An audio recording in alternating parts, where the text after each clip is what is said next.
Talk about it at dinner, but I think we can I'll tell you why later.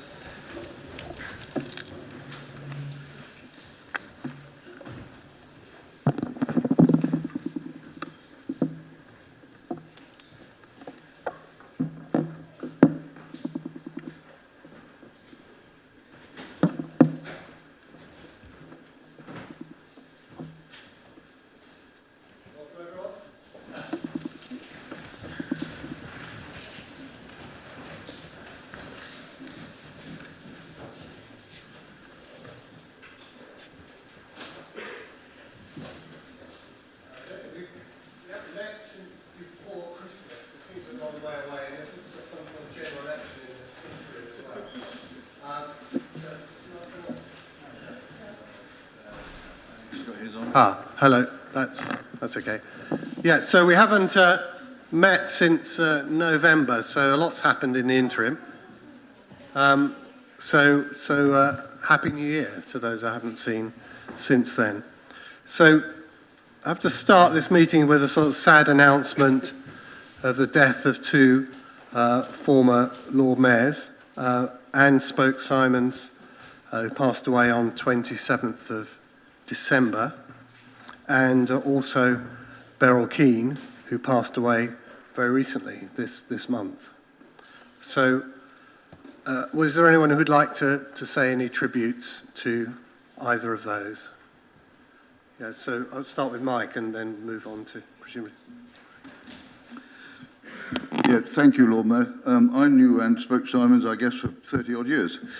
Very much initially a party political animal, and not my party. When I moved into Wolvercote, there were 3 Tory councillors, 2 city councillors and 1 county councillor, and they were all Tories, and of course that's radically changed. But having said that, in her later years, when I got to know Anne better, she very much would be prepared to listen to ideas from whatever direction they came. She had an open mind and listened to ideas. She was a stalwart, a member of the community, a member of organised the Historical Society and the Horticultural Society, and was always writing articles about local history, and very good they were too. I last worked with her when we were organising the war memorial to the World War I airmen on Wolvercote Common. That was last year and the year before that, and she worked very hard to make sure that that happened. She was a great servant of the community, and we shall miss her.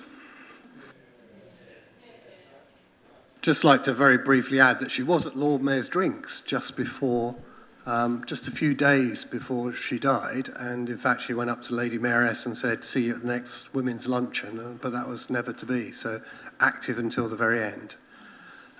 So Christine, would you like to say something about Beryl? I would like to say something about Beryl, but I'd also like to add to what Michael said about Anne, because she was a lovely woman and a real servant of Oxford, and she made a real impression on our city and she'll be well remembered.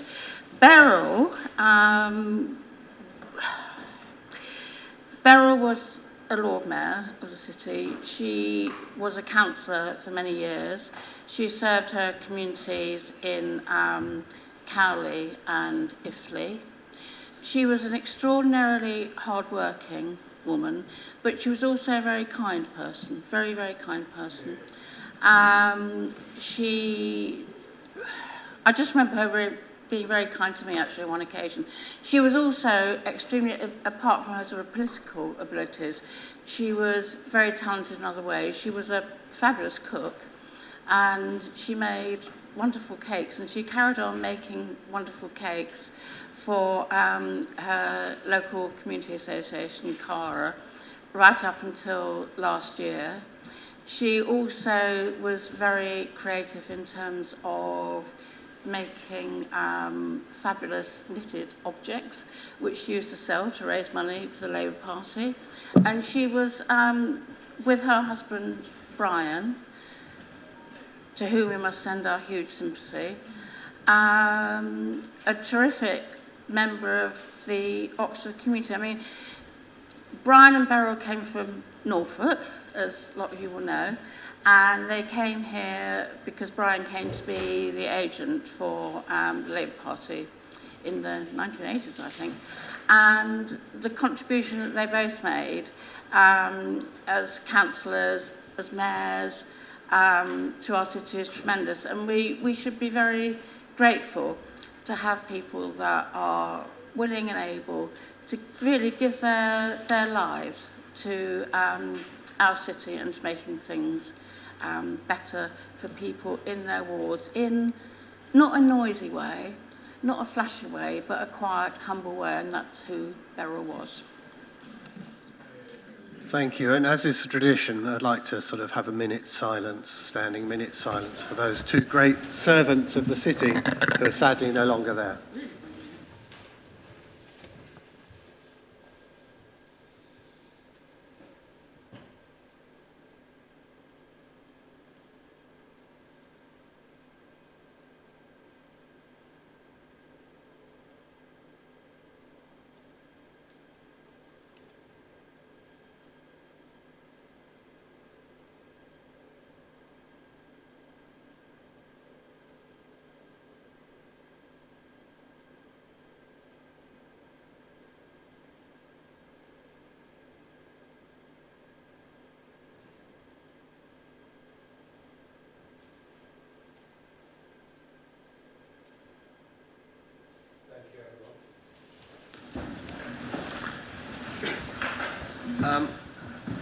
So we now move on to apologies for absence. I have some apologies for lateness from, would you like to read them out? We have apologies for lateness from Councillor Bailey-Summers, Councillor Carres and Councillor Howlett.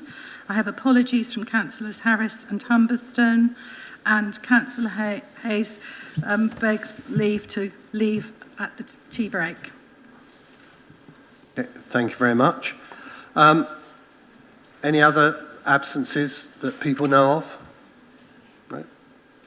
Okay, we'll move on to item 2, declarations of interest. And because of the motion we have before us on the proposal, the initial ideas around extending our sort of private rented scheme on sort of to landlords and licensing around that, I asked for some legal advice because I'm aware that a number of members do own properties that they rent out. So I've just asked for some legal advice from Anita. Thank you, Lord Mayor. I've sent an email round to all members, but most of you won't have had an opportunity to look at it. But in terms of the motion number 2, which is relating to the licensing of private rented sector homes, my view on that is that this is at a very early stage without considering a particular scheme, and therefore I don't think that members need to declare a disclosable pecuniary interest should they have rented property in the city. If on another occasion members were being asked to consider a specific scheme, then any rented properties that fell within the area of the scheme would amount to a disclosable pecuniary interest. But today it's premature. Thank you. I personally feel, as chair, a little bit uncomfortable, and Anita was saying that obviously members are free to express if they feel they're conflicted to say so, and I own just one property that I rent out, but I do feel conflicted, so I won't take part. I will obviously continue to chair, and I've asked for a dispensation from Anita to do that, but I will abstain on the vote, even though, as you know, I'm generally supportive. So I think it's important that the chair is seen as impartial on items such as this. So we now move to the minutes from the meeting on page 21. So does anyone have any questions or comments on the minutes?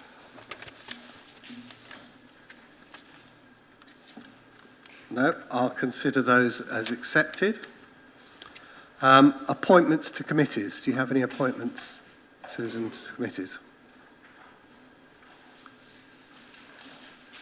Councillor Brown, any appointments to committees? No. So now we come to announcements, and it seems a long time since we met. I have a few announcements.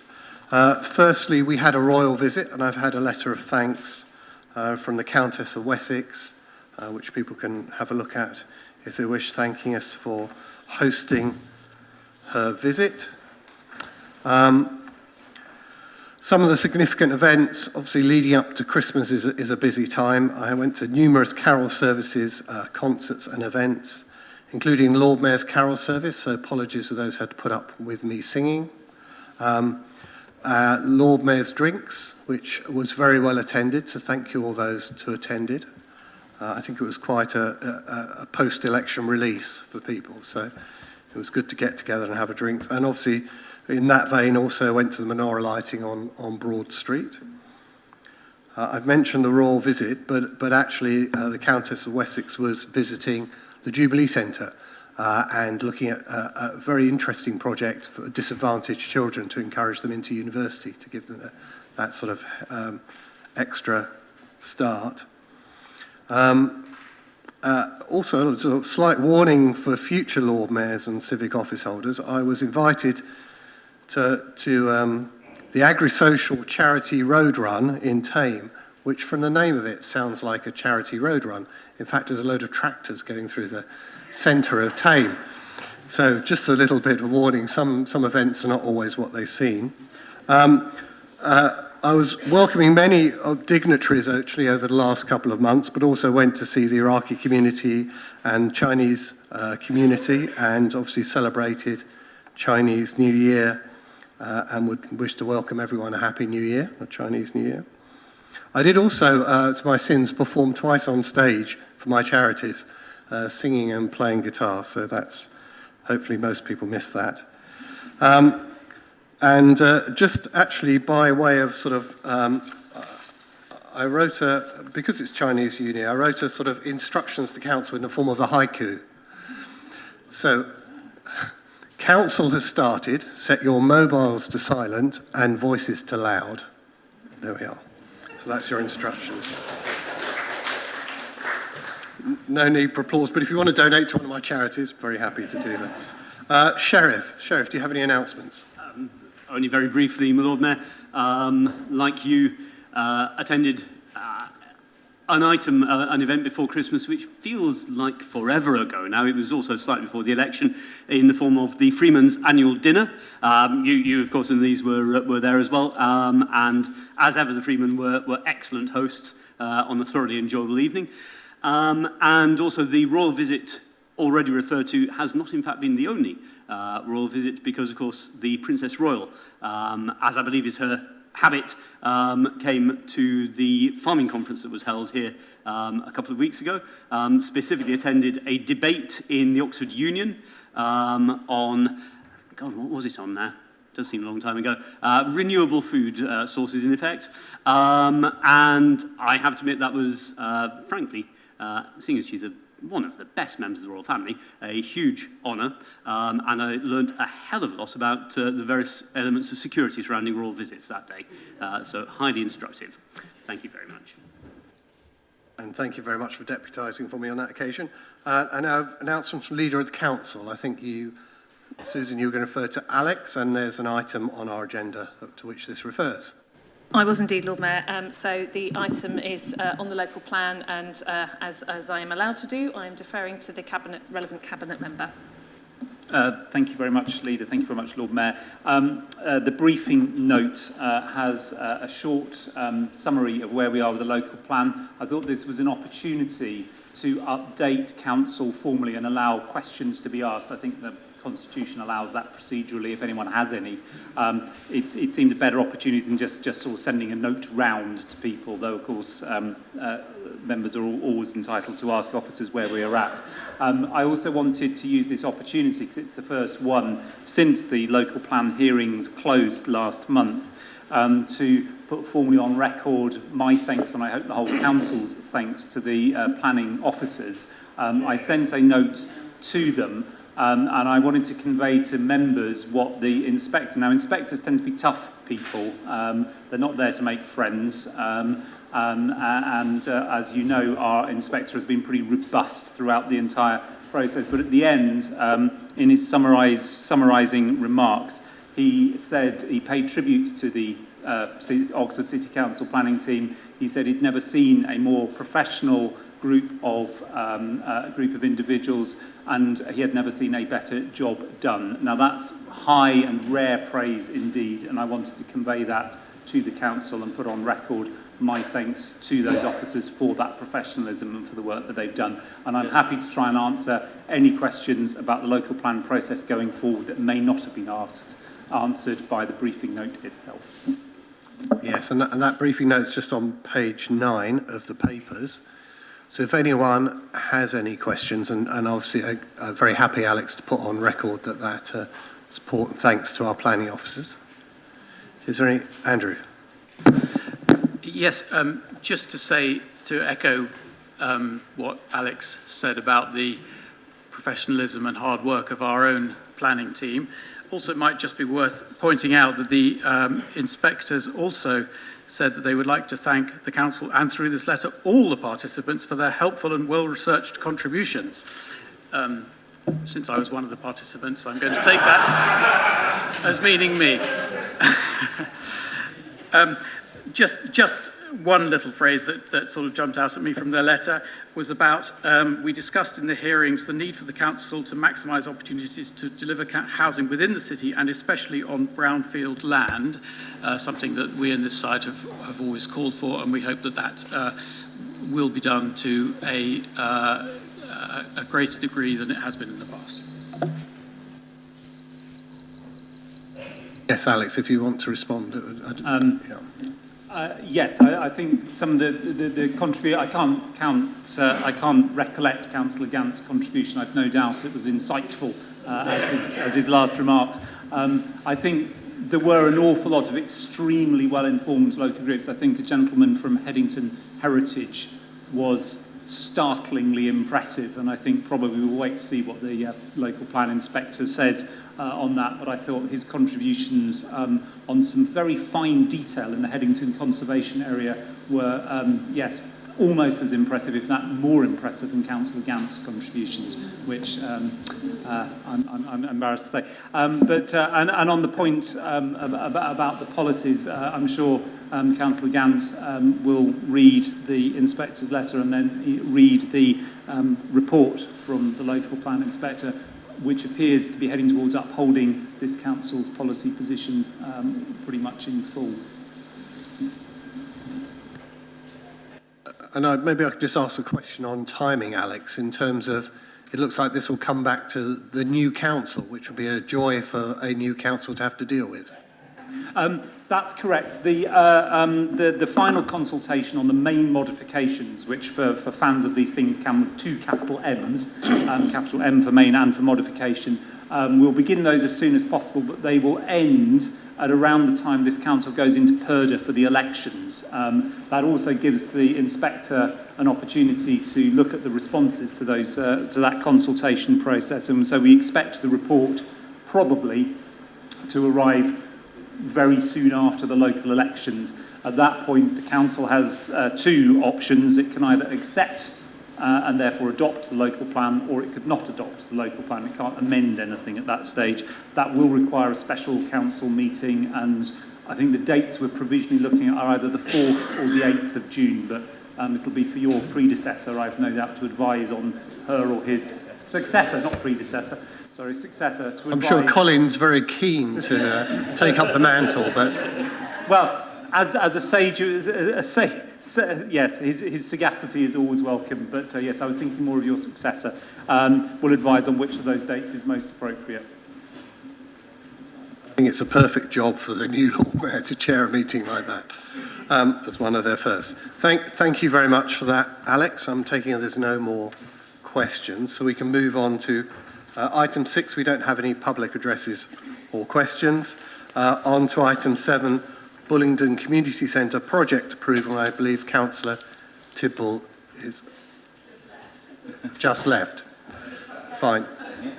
Councillor Tibble is now back, and so we can...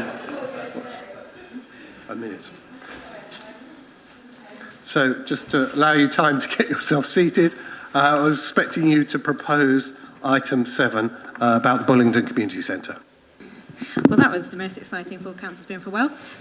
Thank you very much. I'm absolutely delighted to bring this report to full council. And this report really is a product of a lot of hard work, not only from our officers, but also from the Bullingdon Community Association and local ward councillors who have worked hand in hand with officers and have been incredibly important in shaping the design and engagement along with the local community.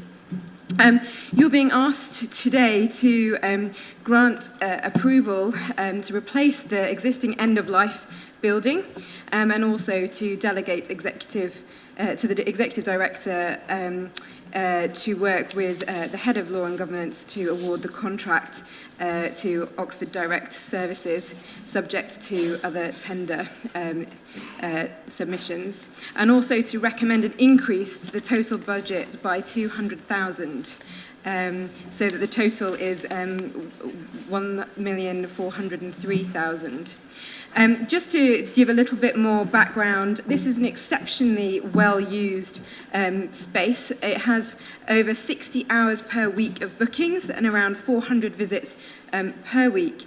And actually, a full needs assessment has been undertaken that highlighted that community facilities within this area are limited, and it's the only community centre within the wards. There is also a shortage of meeting spaces. Not only that, but actually the growth of the population in the area, in particularly amongst the BAME community, makes such an important and vibrant community centre absolutely essential. Part of the reason, as you will see in paragraph 13 for the increased budget is as a result of the requirements in Regulation 25B, which we are absolutely required but also dedicated in implementing. This will be one of our first close to carbon zero community centres, and that's led to increased costs of £200,000. Which is why we're coming to Council to ask for that budget increase today.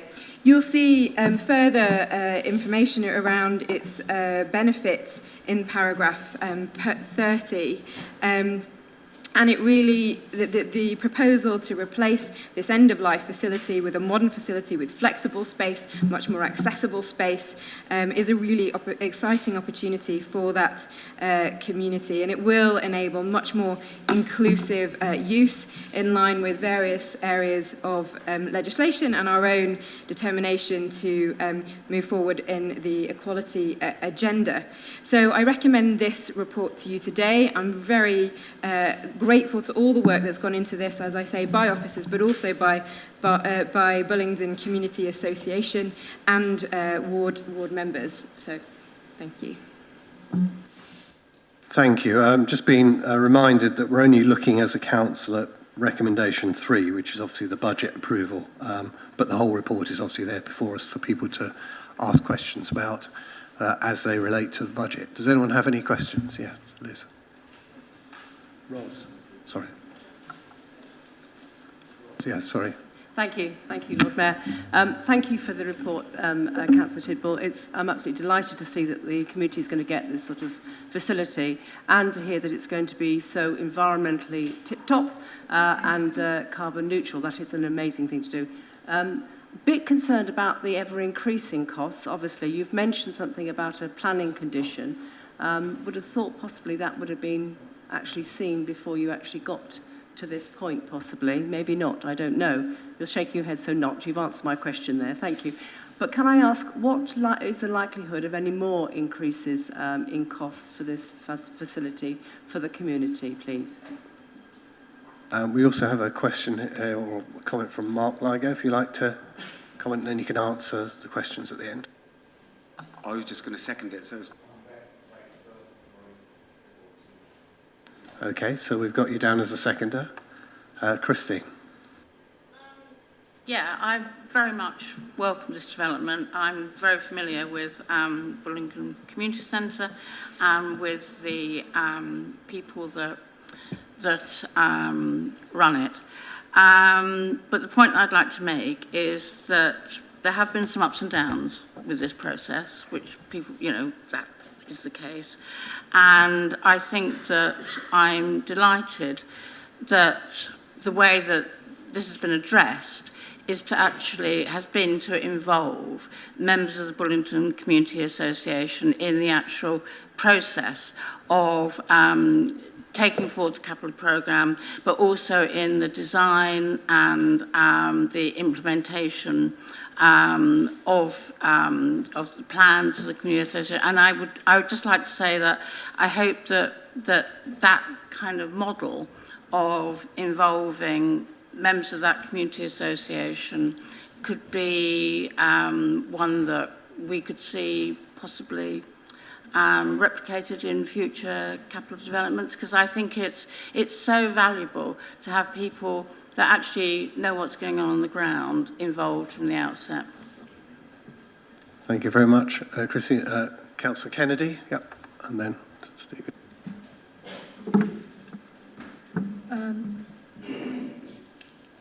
Today I attended the Holocaust Memorial Service in the Assembly Room. The Lord Mayor reminded us that the theme of this year's Memorial Day is standing together. That sentiment is clearly expressed in the importance that Oxford City Council places on its community centres, which enable communities to stand together. So it's appropriate today that we are being asked to approve the extra finance for the rebuilding of Bulling Community Centre in my ward, Lye Valley. The new building will provide more letting space and will continue to welcome all members of the diverse groups in Lye Valley. There's clearly still some uncertainty about the precise timetable. I think, though, that it may be harder to persuade Prince Harry to open the Bullingdon Community Centre than it was to persuade him to come to Barton.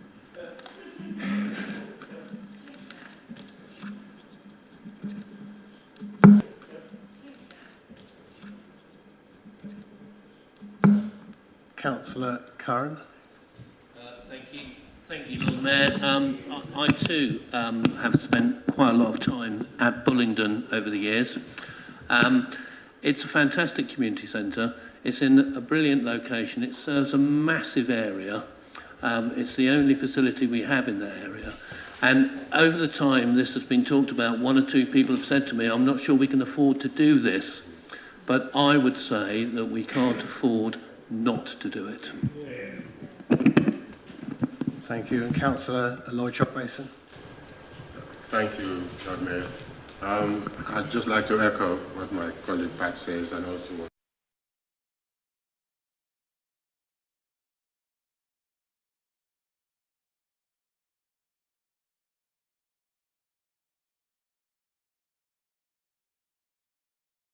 this stage they're actually going to approve this. But much more importantly, that community actually serves the need of a wide range of diverse groups of people. And in a place like that, you do need a center or somewhere where people can actually come together and celebrate what it is their community. So I'm grateful that this has come to Council. I hope that the Council will approve this because it's a much needed, center. And like my colleague said earlier on, I hope this model of working could actually be used going forward when we engage with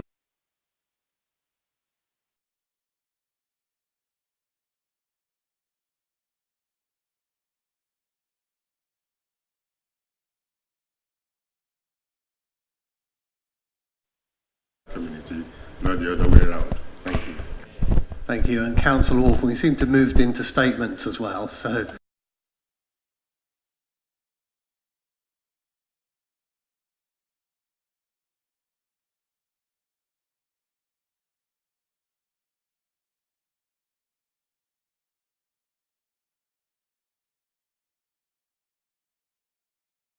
Well, no, I spent many years as a church minister, and there's plenty of evidence that building renewals, replacements, refurbishments provide a major kick to a community. because they bring a lot of people who haven't been involved, maybe haven't identified with the centre. They suddenly get involved, and it can really bring new life. And I think the human dimension to a community centre is obviously the critical one. So I very much welcome what Councillor Sims said, and I hope that in supporting this development, that it will actually bring a whole lot of life. I can tell from the report that there's lots of activity already there. But, community associations can go stale, people can, but this is an opportunity to draw new people in, new sort of life and blood into the committees and all that sort of stuff. So I think it's really great. It provides a good opportunity for that, and I hope that they can build on it. Thank you very much. I was going to draw it to a close now, but okay, Susan, if you just want to say briefly. I wasn't going to speak, but Dick's inspired me into it, sorry. Well, as another sort of ward councillor for the area that will be served by this community centre. I mean, I do understand what Dick was saying there, but I just wanted to pay tribute to those people in the Community Association who have worked incredibly hard and been incredibly dedicated about this project, and they have done a fantastic piece of work. I don't doubt, in fact I know, that they absolutely would welcome new blood into that community association to help them out and to sort of bring a diversity and so on into the community. But I think it is really important that, as I think Marie expressed when she was introducing the paper, that we pay proper tribute to the community association who've worked doggedly to get us to where we are today, as well as officers for managing to get us to this place. But I remain really excited about the prospect of this new community centre. So now I can move to Mark, if you wanted to just formally second, or you want to say anything, then I'll move back to Marie. Yeah, just quickly, I won't repeat what's been said. Although Bullingdon Community Centre does sit in the Lyve Valley ward, it is served well by residents in the Churchill ward and more so Wood Farm. Personally, I'm absolutely delighted. Someone as a young kid who used to use the Bullingdon Community Centre, who used to play football there, and also had my late uncle who ran some very successful football clubs when there was 18 teams at Bullingdon.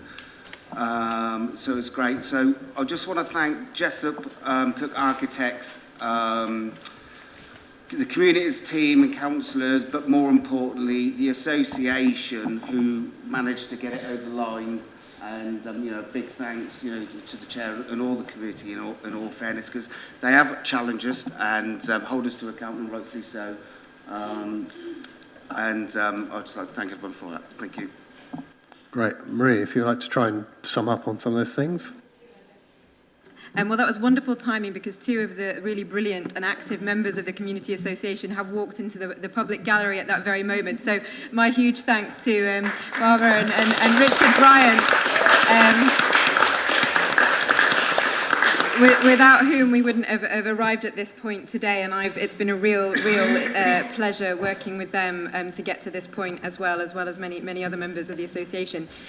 Just on just the sort of technical point raised by Councillor Smith earlier, I think if she was referring to Regulation 25B, that is in fact a building regulation rather than planning, and the costs are known, as we've said, and that's already in paragraph 13.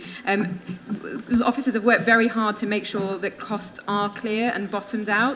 And the feasibility work that's been done to do that and to be very clear about where that stands is set out in paragraphs 8 through to 10.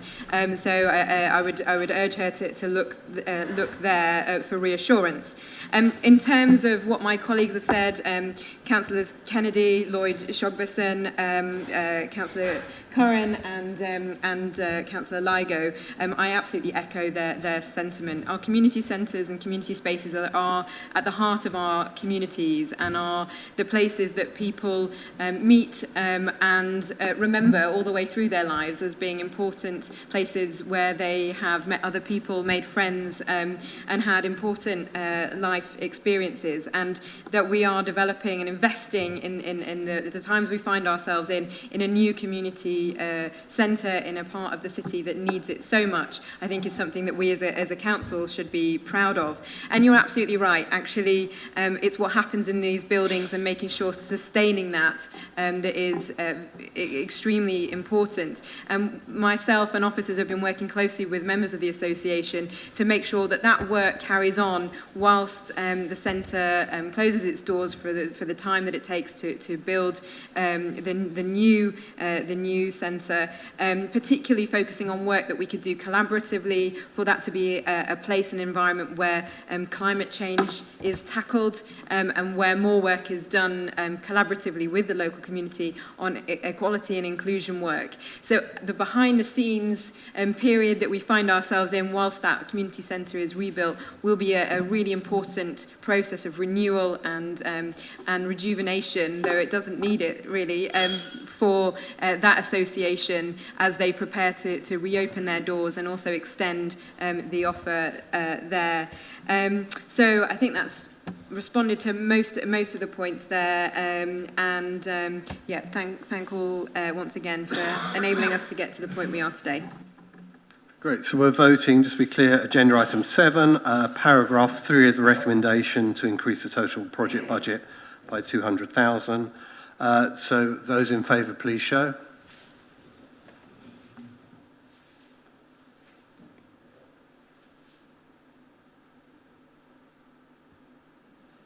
I think that's unanimous, so thank you very much.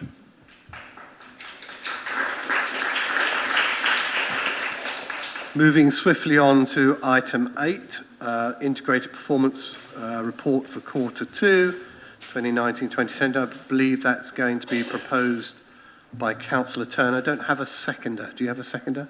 Councillor Brown. So would you like to introduce it? Thanks, Lord Mayor. So just I think by way of reminder, this is obviously our quarterly monitoring report across the piece. The reason it comes to Council today is because there are a couple of items where a decision is needed.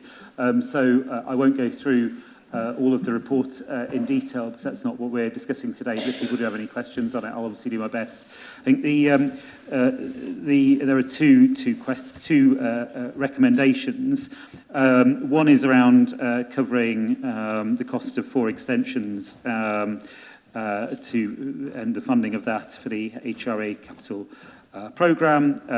The extensions work that we do is really, really appreciated. As people will know, we've got large families who do end up overcrowded sometimes in our accommodation, and so the large units of accommodation are really appreciated when we do have the opportunity to do that. So I hope Council can approve that. The other, probably more, the other chunkier item is around really the conclusion of a lot of work which officers have done to get our capital programme back on track. I think members will recall that in recent years we've had a bit of a pattern of underspends on the capital programme. In one sense, of course, that can be, something welcome if individual schemes cost less than we might have expected. But what it has, I think, meant is that often schemes have been over-optimistically timetabled and planned.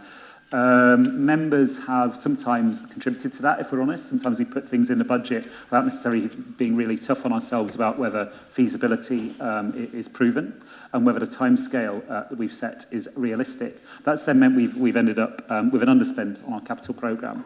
So what we asked officers to do as part of the revised capital programme process that members have been briefed on is take a really hard look at the timetabling of schemes and their viability and the budget envelopes, and then report back variations. Aileen Carlisle, who's no longer with the Council, did a lot of work on that. Tom Bridgman and Nigel Kennedy have also been very involved, and really, I think my thanks to the officers for going through it.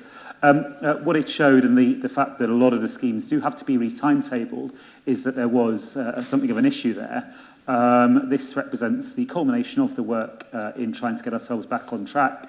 And therefore I'd like to recommend those two changes to Council. I'd also emphasise that there will always be an element of an element of change in a capital programme delivery. Sometimes we'll have to do extra consultation. Sometimes there'll be an additional planning constraint, or a discovery, or something will happen, or the right people won't bid, or whatever it might be. But we do want to keep that to a minimum. That then links with our next item, the Treasury Management Plan, because it means we'll be able to keep cash invested for longer, rather than drawing it down for projects which then don't proceed in a timely fashion. So hopefully Council will be able to agree this. I'm happy to take any questions. Thank you. Councillor Brown, just formally second, or do you wish to say anything? Right, okay. So do we have any questions at all? On the, I guess, quite a big item. Well, maybe if no questions, I'm surprised. I will ask a question. So we've got something like 35% of the capital programmes taking into account the very welcome underspends, something like 35% reprofiling, which isn't that just another term for slippage? And how much of that is actually genuinely reprofiling through matters outside of our influence, and how much of it is simply because of our poor capacity to deliver? I mean, well, one person's reprofiling is another person's slippage. Any slippage is reprofiling. I mean, I think in truth, Lord Mayor, there are a range of factors at work. So, I mean, if you look down the budget, for example,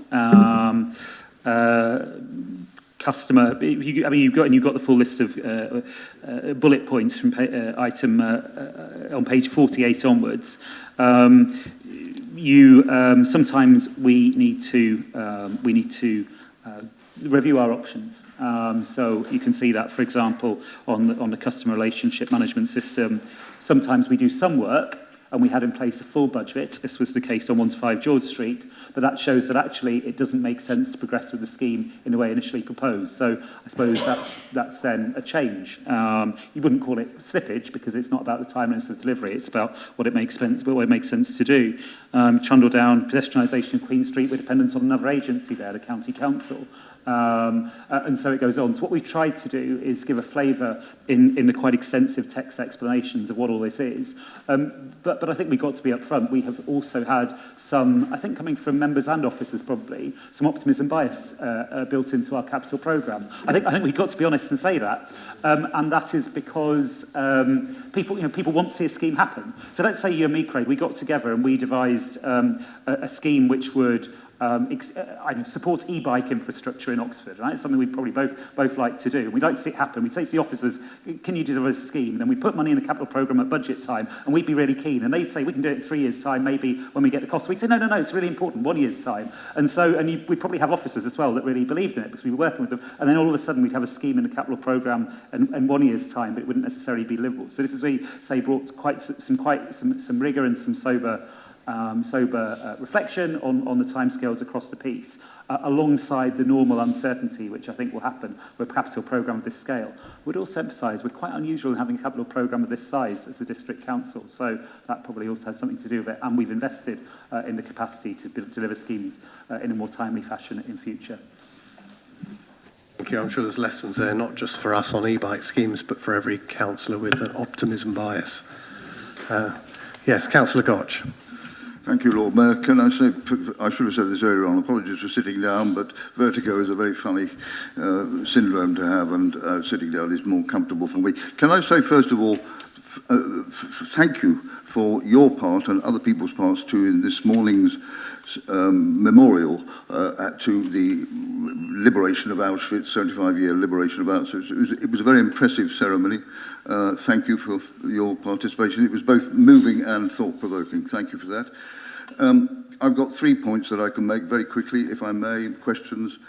Instead of spending £200,000, which I know is mentioned on the existing Jericho Community Centre, has a business case been instigated in order to consider buying the adjacent boatyard, including the new community centre? It seems sensible that would be the way to go forward. Second point, Seacourt, the area that's proposed for the extension of Seacourt has been flooded for the last month.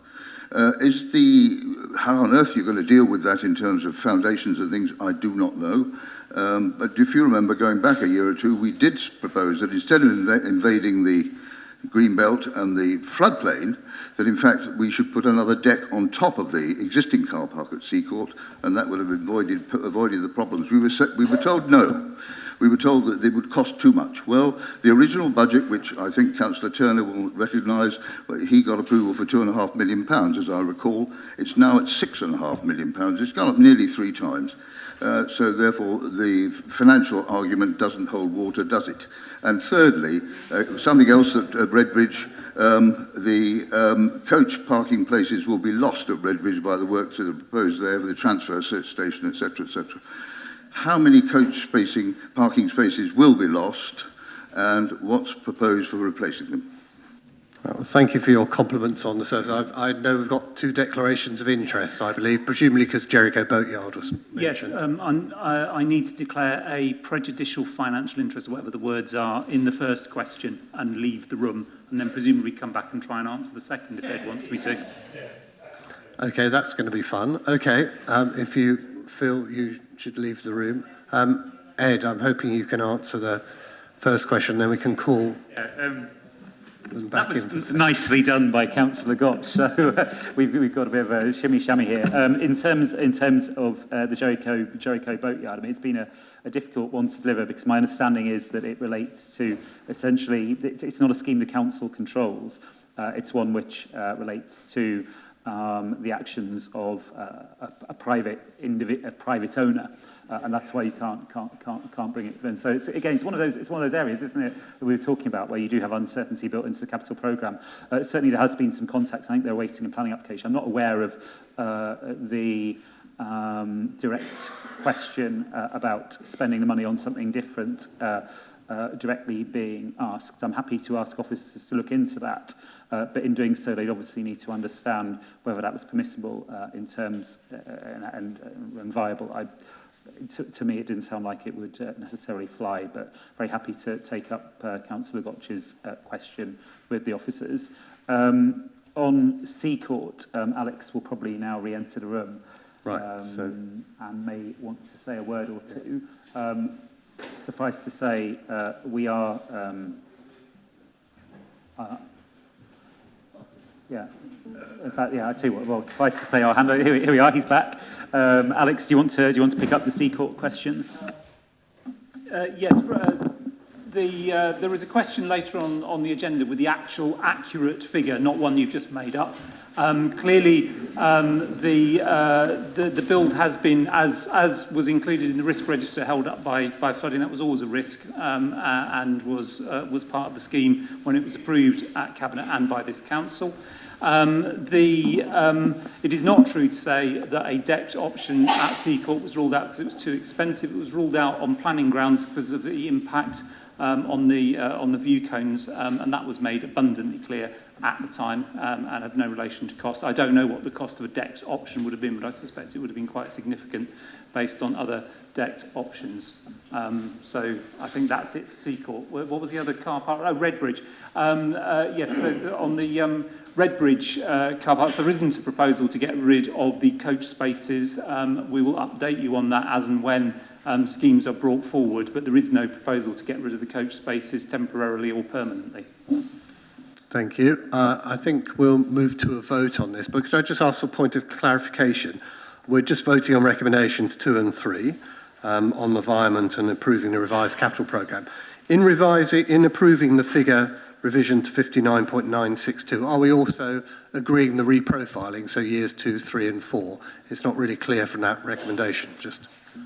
It's a fair question, Craig. I mean, I think years 2, 3 and 4 will be part of the budget that we set. I think no. I think what we would do is this would. I mean, clearly by agreeing this, council would, I think, be intimating what it would be likely to agree in the budget. But then next year's capital programme will take forward at budget time. I think it makes more sense to focus on this year really, if that helps. I think that's clear. Just the members they're not sort of prejudicing any future decisions. It's really just this year's budget. Okay, so we have those 2 recommendations in front of us. Item 8, page 45. Those in. Oh, sorry. Someone reserves the right to speak. But okay. Sorry, I was reminded. Sorry, Susan. Thank you, Lord Mayor. I will be brief. I really just wanted to pick up on the point that Ed made, which is about the extent of our capital programme and the fact that this is incredibly unusual for a district council. I do think most of our neighbouring authorities would love to have a capital programme such as ours with as much investment going on in our city. And I think, it is a tribute to both members collectively in this chamber who have committed themselves to managing these sorts of schemes and putting them forward and generating the income over many years to ensure that they can be done, but also to officers for making sure that we do actually deliver on these schemes. And they are many and complex, it is fantastic that we are going to see this level of investment in our local economy, in our local communities, and in our local businesses. And I think this is really important. Thank you. So now we can move to the vote, I believe. So those in favour, please show.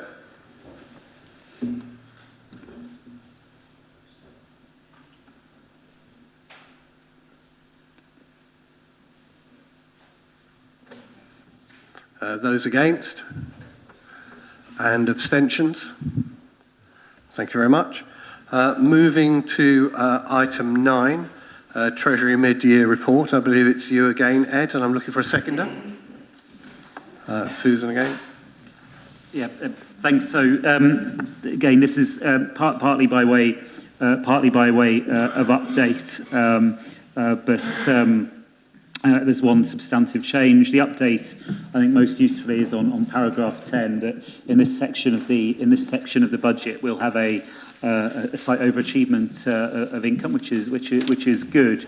Although you'll see the explanation for it is ultimately slightly less good.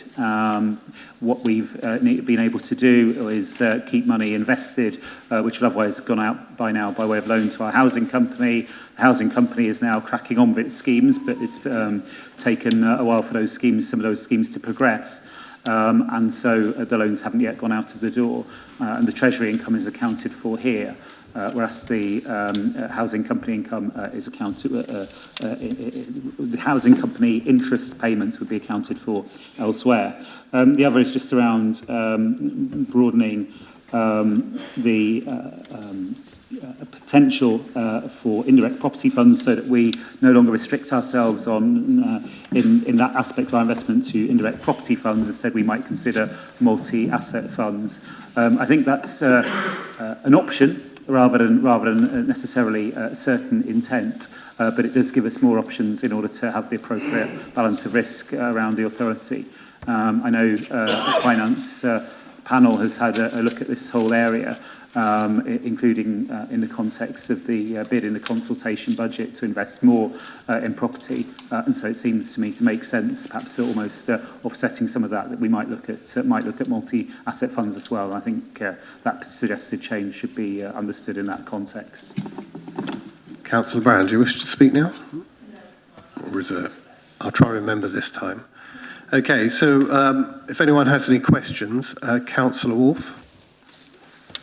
Thank you, Lord Mayor. Yes, it's quite a few years now since we resolved to disinvest from fossil fuels. It's part of our strategy.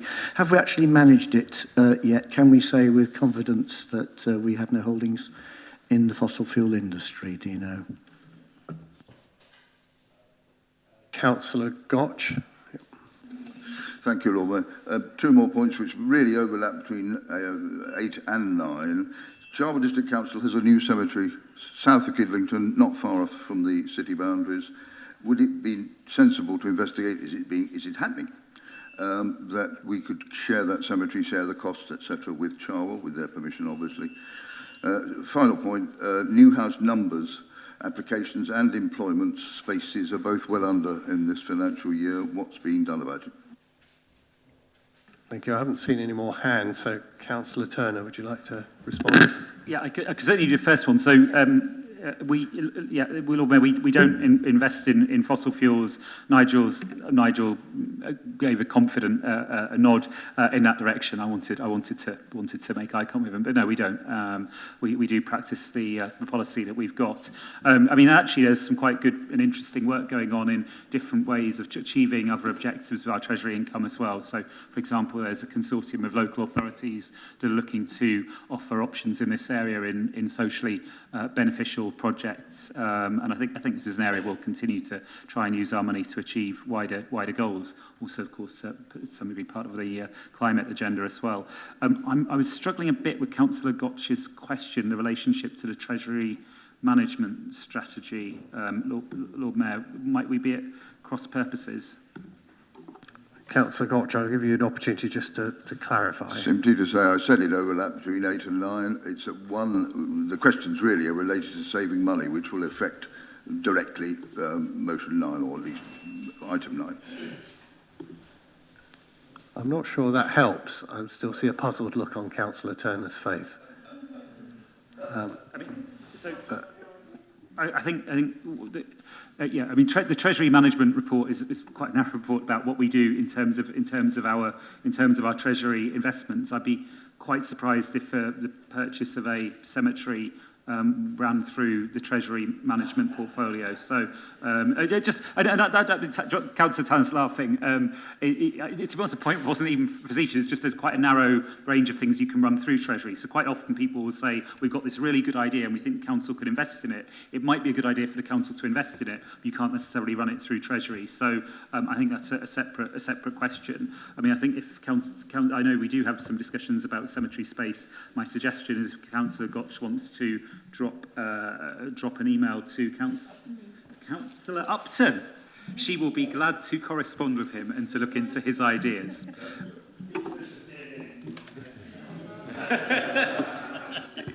No mutterings from the ranks, thank you. So, Councillor Susan Brown, do you wish to? No, I'll just formally second, thank you. Fine. So we're now moving to that. I'm sure everyone knows what multi-asset funds and indirect property funds are. No need, of course, for any explanations. Those who wish to vote on, we've got this two-part recommendation on page 65 on agenda item 9. Those in favour, please show.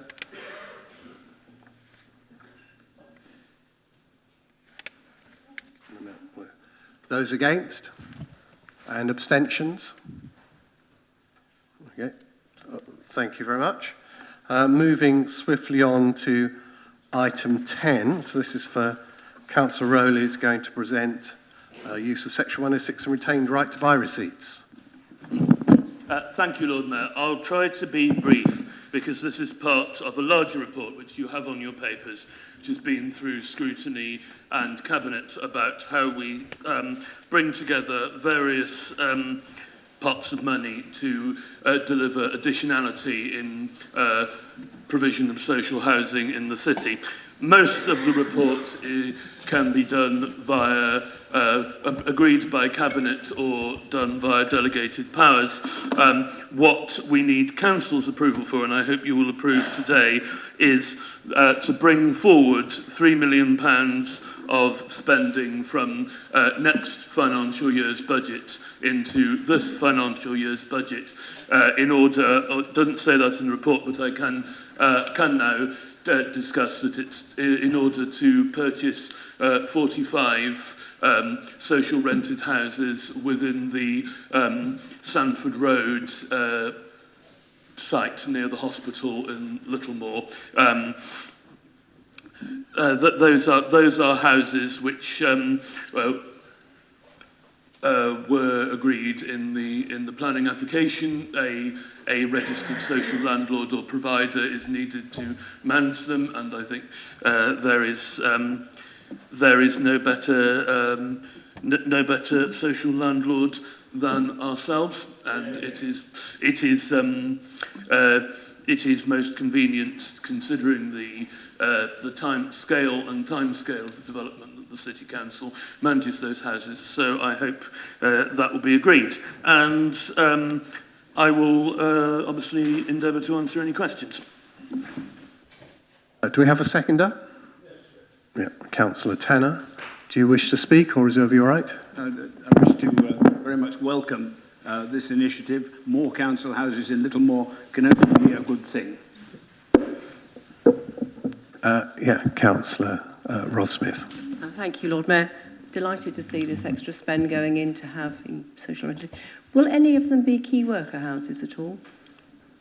On the particular development in Littlemore, the planning agreement was that in a change to our usual proportions, there would be, as I understand it, 45 social rented and 75 key worker houses. Is that correct?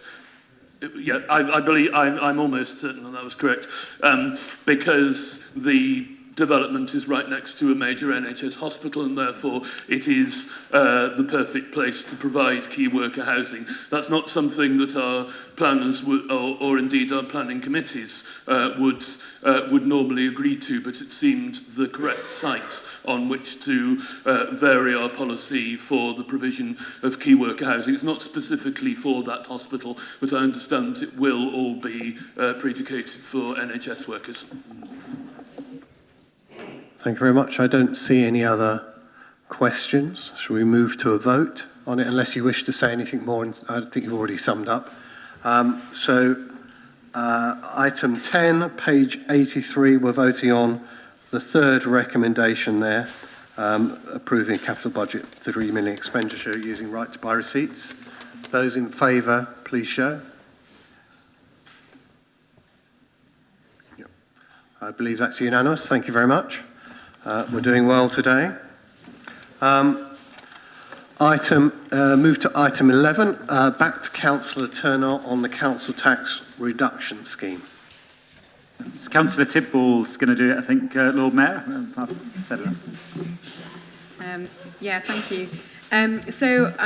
We bring this report for Council to consider the feedback from the recent consultation on proposed changes to the Council tax reduction scheme.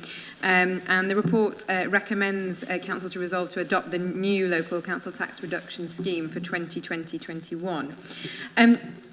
In opening on this report, I just want to say we are one of a few handful of councils who have retained their council tax reduction scheme at 100% liability, something that I am particularly proud of. Such a retention demonstrates our commitment to financial inclusion and homelessness prevention in the face of the government reducing their funding towards such schemes through the revenue support grant. The proposed changes to the scheme can be seen in paragraph 6. The changes, just briefly, that affect the council tax reduction scheme to be applied from the date of the claim rather than the Monday after the change. That we would leave a council tax reduction claim open for 6 months whilst there is a universal credit application in place. The impact on the claimant is that their CTR claim will be dealt with sooner, is the hope. And the third area that we went out to consultation on was whether or not to introduce a banded income approach for working age claimants in the same way as universal credit claimants are treated. Having consulted on those three issues, as you'll see in paragraph 7, it's proposed that the council should apply the first two changes to the 2020-21 scheme and consider introducing income bands for all claimants when devising the 2021-22 council tax reduction scheme. And just a note, so that everyone's aware, in the 2019-20 scheme, which was approved last January, almost a year to the day, and that allows for an income band scheme for residents on universal credit to be uprated annually in line with changes to the national minimum wage and the Oxford Living Wage. It's not necessary for us to consult on this annually, but it was included in the consultation to check that it was still relevant and this was still supported. So I move this report and the recommendation that it makes for Council to adopt it. Thank you. Can I consider, Ed, are you seconding? Is that my right to speak? Okay. Any questions at all or statements? Councillor Landell-Mills. sensible, pragmatic approach. What is the review? What's the review process, and how quickly? How does people's incomes get reviewed? Is it through the? How does that take place to modify changes? I'm sorry, just to clarify, do you mean in terms of our scheme more generally in the banding, No, or do you mean on individual? On the individuals.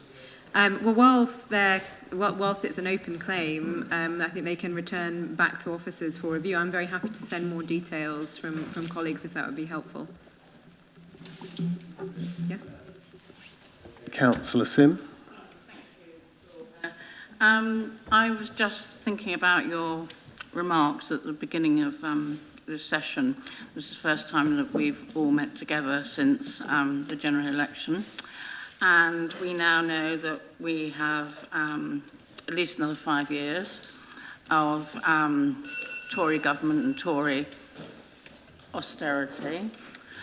And I think that this report and the fact that Marie have emphasised we're one of the few local authorities that can still do this is how important the local state, local authorities are in trying to protect the living standards of the poorest people in our communities, because we have, this is not the only example, there are other many examples which we will see, we have seen and will see, throughout the evening and throughout the year. But I think it's very important that our role as a local authority in looking after our people and being there at the front line when nobody else is so important. And I would just like to say that I hope that, we as a whole council are united in being able to do that over the next few years, because for many people it's going to be very tough and they're going to need us. Yeah. Thank you very much. I know when this went through finance panel, certainly there was cross-party support for it in line with that. So Councillor Turner. Yeah, perhaps two questions or comments, if I may, Lord Mayor, in a similar vein. I mean, one is I'm really glad that we are doing this. I think it's one of those decisions, wasn't it, amongst quite a few, where quite big reductions were made in welfare entitlements under the coalition government. There was the bedroom tax, abolishing the local social fund, freezing housing benefit rates and unlinking them from rents. And I think one of the things that shows is that decisions in government have consequences, and they of course outlast the term of Parliament. And so these are decisions that were taken between 2010 and 2015. I think in light of what Councillor Sim just said, she's right. They're things which will carry on till at least 2025. And so certainly many of us won't forget the decisions that were taken in that period. My question, and I don't know if Councillor Tidwell knows the answer, but obviously we've got a range of local authorities of different colours in surrounding areas. Is Councillor Tidwell aware of whether any of those other local authorities run by other political parties also retain the full level of entitlement or not? Well, I've just heard from Councillor Ross-Smith that there is, but maybe you can. The question was directed at you, Councillor Tidwell. I'd have to check, is the answer. Yeah. Right, so I haven't got any more questions or so we can move to a vote now. It's on item 11, Council Tax Reduction Scheme, and the recommendation is on page... I thought you'd summed up again. Fine, sorry, do sum up. My apologies. It's been a very long day. Yeah, no, it's fine. Well, not much else to add. I mean, just to say that the fact that we've retained this 100% discount, as you'll see in the banding, has benefited over 1,000 people. And actually, the impact that this therefore has on those individual lives is a significant one in the face of what my colleagues have highlighted, that has been the cumulative impact of a number of punitive policies that have affected people across our cities by the national government. And I'm immensely proud partly in thanks and due to the effective Oxford model that we operate here in this council, that we are able to still provide such a generous scheme. So yes, that's what I wanted to say in summing up, and I'm happy to go to the vote. Thank you.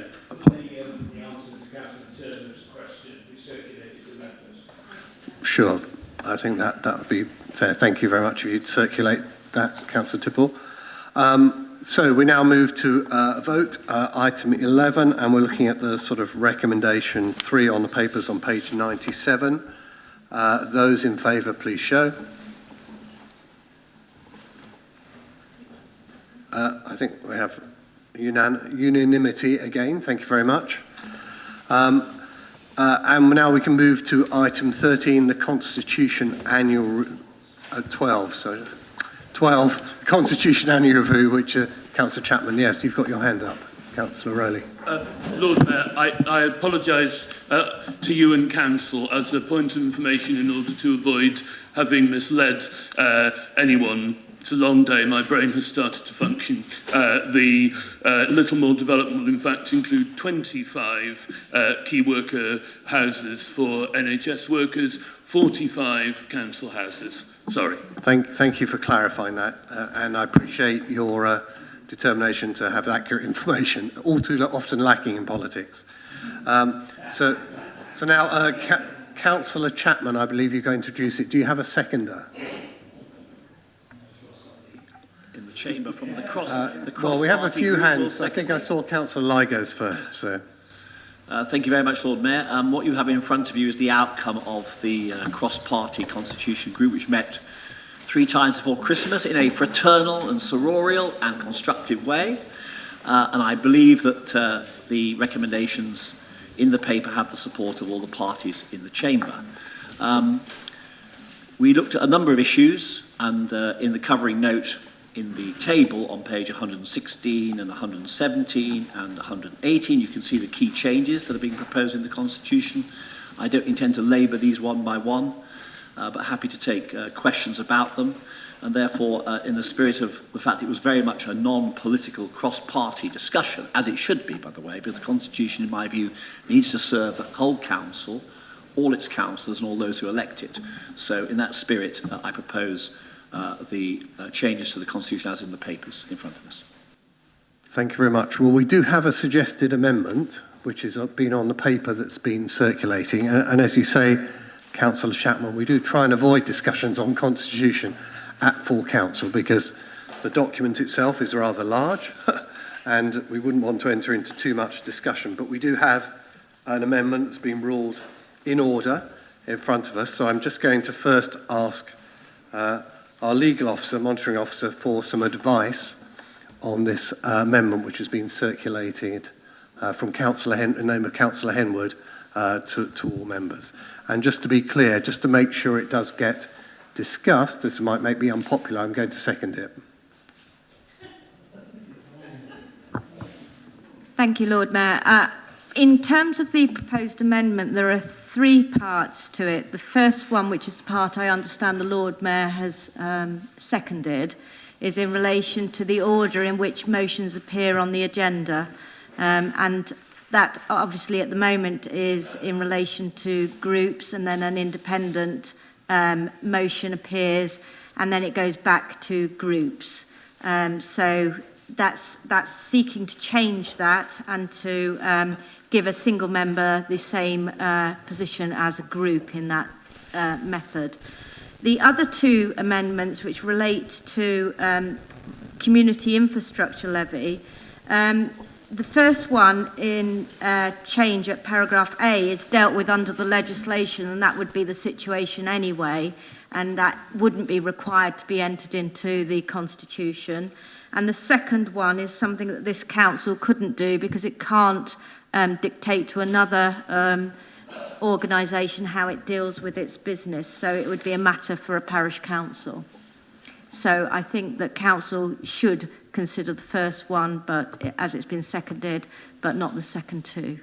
Right, so just to be clear, our advice is that on this piece of paper, the part below page 16 has been ruled out of order by our legal officers, that it's not something we can do.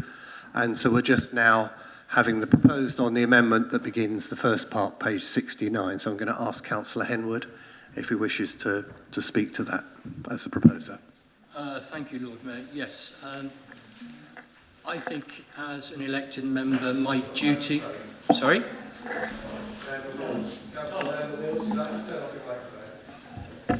Thank you. As an elected member, I represent an area in Cowley. I was elected by those people to represent them. I'm not there to be a party. I was elected as an individual, although at the time I was a member of the Labour Party. My duty today still remains, Councillor Smith, to represent those people, and I do so every day to the best of my ability. What I am asking is, can I represent them in motions? And I believe, as an individual, I have that right to represent that community. Councillors have the right to put motions forward. It is arbitrary whether they are representing a party or not. They put forward a motion for the good of our communities. And that is what I am trying to do for the people of Cowley and the greater goodness of Oxford. That's my ambition. I think this is a fair motion or amendment to put forward. I think as an independent, I'm asking for one independent motion to be put on the rotation, not all. I don't think that would be right. I think this is fair and just. Can I make an amendment to my second one? Is that possible? No, I'm afraid not. It needs to be circulated in advance, sorry. Okay, thank you. I finished there, Lord Mayor. Okay, I'll reserve my right to speak. So now we're open for discussion on that amendment. Councillor Tanner, I saw first. Lord Mayor, Councillor Henwood, it seems to me, has a number of ways of dealing with the difficulty in which he finds himself. He could stand for re-election as an independent, and that might solve the problem.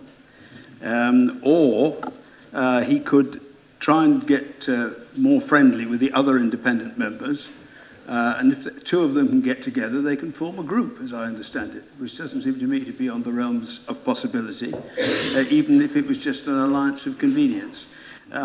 To give one councillor who was not a member of a group an advantage over all other councillors would actually disadvantage all those of us who are much more collegiate and belong to groups of one sort or another. Those of us who belong to groups will know that we don't always get the motions that we want in the order that we want them. But we accept that the friendship of our colleagues and their support is more than worth it. Sure. I have here Councillor Gant. Councillor Haynes first, Councillor Gant, then Councillor Turner. Thank you, Lord Mayor. I agree entirely with David. I was elected as an independent councillor for Marston. I do the best I can for Marston. The Marston people back me all the way. And I think that when we've got a motion there to put in, I think we should be allowed to do it, the same as all the rest of the people around here in their groups. Thank you. Thank you. Just before handing over to Councillor Gant, I think it's worth clarifying what happens now, which is the independent motions are put on the agenda, but they're always put forth. So we do the normal rotation of three-party groups, and then the fourth one's that it's independent. So obviously what you're asking for is a change, but it's not that they can't be put. I just wanted to clarify that. Councillor Gant. Thanks very much, Lord Mayor. I was just about to make exactly that point, that of course our arrangements do allow for independents to table motions, as indeed has been done this evening. And there are, of course, what in another place would be called the usual channels, whereby independents can talk to like-minded colleagues in other parties to collaborate if the parties wish to do that. I'd just like to say that well, firstly, to thank Councillor Chapman for chairing the review. As he said, it was done in a very constructive spirit, and we dealt with some important matters in a very business-like way. And I entirely agree with his reasoning set out later in our agenda in a written question, you know, a lot of what we do sort of evolves, doesn't it? And I mean, this is how other councils do it. If I'm right, at South Oxfordshire, before the elections in May of last year, there were 3 and then I think 4 non-Conservative councillors of 3 different political persuasions who joined themselves together into something called the opposition group or something of that kind, precisely so that they could have seats on committees and table motions. And that seems to me to be the way that it is done, and it seems to me to work. One final point, Lord Mayor, if I may. As far as I'm aware, the Constitution doesn't actually mention independence at all in this paragraph, and I wonder if it would just be worth clarifying exactly what we do in terms of allowing one independent motion after the party motions, but not more than one. I think that's a suggestion the group would, maybe Councillor Chapman would want to take that on board later, but I just have Councillor Turner, and then I think I suggest moving to a vote on the amendment. You've got a question on the amendment, okay, Councillor Rod-Smith, but not on the amendment. Okay, we're going to have a debate on the main substantive. This is just on the amendment. Councillor Turner. Yeah. Lord Mayor, I've got three comments on the amendment. I mean, one is, I think we should overplay the differences between councillors who happen to sit as independents and councillors who are members of a political party. You know, I was elected as a Labour councillor in order to do a job for the area that I represent, and for me, that always comes first. I think, in a way, I actually find Councillor Henwood's logic quite persuasive. Maybe what we ought to do is take the party dynamic completely out of motions. But the councillors should be very careful what they wish for, because if we say, okay, party isn't relevant and everyone's elected to represent their areas that they represent, then what we'll do is we'll then divide it up by councillors equally. What you will then find is that 3/4 of the motions, roughly, are tabled and debated by Labour councillors. The truth is, Lord Mayor, that our current arrangements are basically if you like, a power giveaway. They are sharing power. They give disproportionate ability to table motions to the oppositions, and indeed within the opposition councillors, amongst them, the disproportionate power, the greatest disproportionate power, the most power per councillor is held by an independent councillor. So I find it slightly puzzling that there's complaint from the independent quarter about these procedures. And if they want us to look at it again, perhaps we ought to. Right. Would you like to sum up, Councillor Henwood, on the amendment? No, I think the points have been made quite clearly. I'm ready to take a vote, Lord Mayor. So we're going to move to a vote on the amendment. Those in favour, please show. Those against?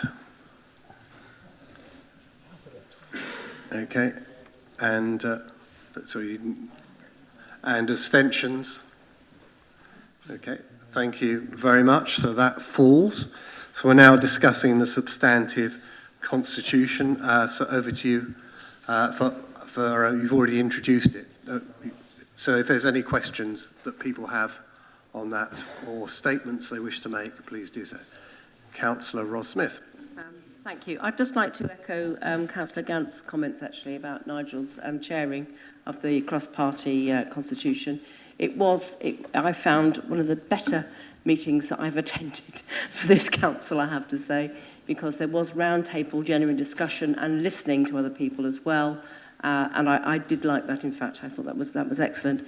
But I have got a question, and I'm not sure if this is the right place to ask it. I apologise if it's not, but I am still a bit confused about it. Under 1.2 paragraph in the report, it mentions elections in terms of office. And we all know that we have a major election for this council coming up in May, something that hasn't happened for quite a long time, when all 48 seats are going to be up for election. It does mention it there. It says, exceptionally, after the 2020 elections, one councillor in each ward will serve for 2 years and the other for 4 years. But it doesn't say how it's going to be decided as to which councillor who's elected. Is it? Have I missed it then? Because okay, what that was. Sure, that was a response to your question. 2-4. So I'm just looking through to 2-4 for Chairman. I can't see it right at the minute. I will just see it now. Right. Okay, so it'll be the monitoring officer to review the constitution and recommend. Is that correct? Is that what you're saying, Mr. Chapman? But Councillor Chapman. But if not, the other question I had, sort of supplement to that, was what happens if there are equal votes cast? In other words, both elected members get equal votes. I can't see it. Sorry? Yeah, so I've heard the answer is draw lots. I'm just wondering, before I come back to you, Councillor Chapman, if there's anyone else who has any questions or comments. Councillor Ligo, you've formally seconded. Do you want to say anything? No, I think we should get on and vote now. I think we're back to you to sum up what an amazing collection of comments there's been.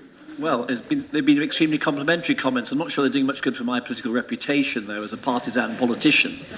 But there we are. I clearly have another role in life. No, I mean, in all seriousness, I think the proposals laid out are sensible. They,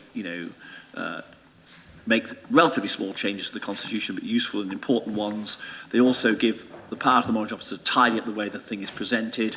We will be revisiting all of these matters, again, for those who really like it, in the autumn and winter later on in this year. So those who have other suggestions and proposals can no doubt come through. And finally, I just say, going back to Councillor Henwood's point, we did consider his proposals. Even though he didn't table them during the cross-party process, we did consider them as groups and an individual group, so they were given due consideration. I wouldn't like that to, in any way, as it were, not be clear to all those in the chamber. So on that basis, I propose what we have in front of us, and I ask for your full-hearted support. Thank you, Lord Mayor. Thank you, and I'd just like to extend the thanks of Council for your work, Councillor Chapman, because I've also heard through my group that it was a very fair, even-handed and constructive process. So thank you very much for that. So we're now voting on item 12, page 115, and a long supplement. Those in favour, please show. Those against? And abstentions? Well, thank you very much. That passes. We'll have put that on record as well, Councillor Chapman. So now we're moving to item 13, Cabinet Minutes, and we're looking at page 151. I'm going to start by paging through the minutes of Cabinet of 19th of December for any questions people might have. Page 1, page 2, page 3, that's page 153, page 154, 155, 156, 57, 158, 159, and 160. Thank you for that. And can I just clarify, I've got on my briefing note 22nd of January draft. That's minutes. They're in the briefing note. So we have a second set, which is within the briefing note on Cabinet minutes from the 22nd of January. So when I find those, I will page through those as well. Page 13. So page 1. Page 2, that's page 14. Page 15, page 15, Councillor Gant. Thanks very much, Lord Mayor. I've got a couple of questions about the Connecting Oxford, which actually covers the next 2 pages of the report as well. Just the bullet points at the bottom of page 16 of the briefing note make interesting reading. Just to start with the position that we in this group have warmly welcomed the initiative, and as always, the devil is in the detail and in the implementation. And I was interested to read about the discussion that had been had in Cabinet. Bullet point 1, 2, 3, 4, 5, 6 talks about arguments for various categories of user to be excluded. Would I be right in detecting an element of nervousness about selling this to the population of our city.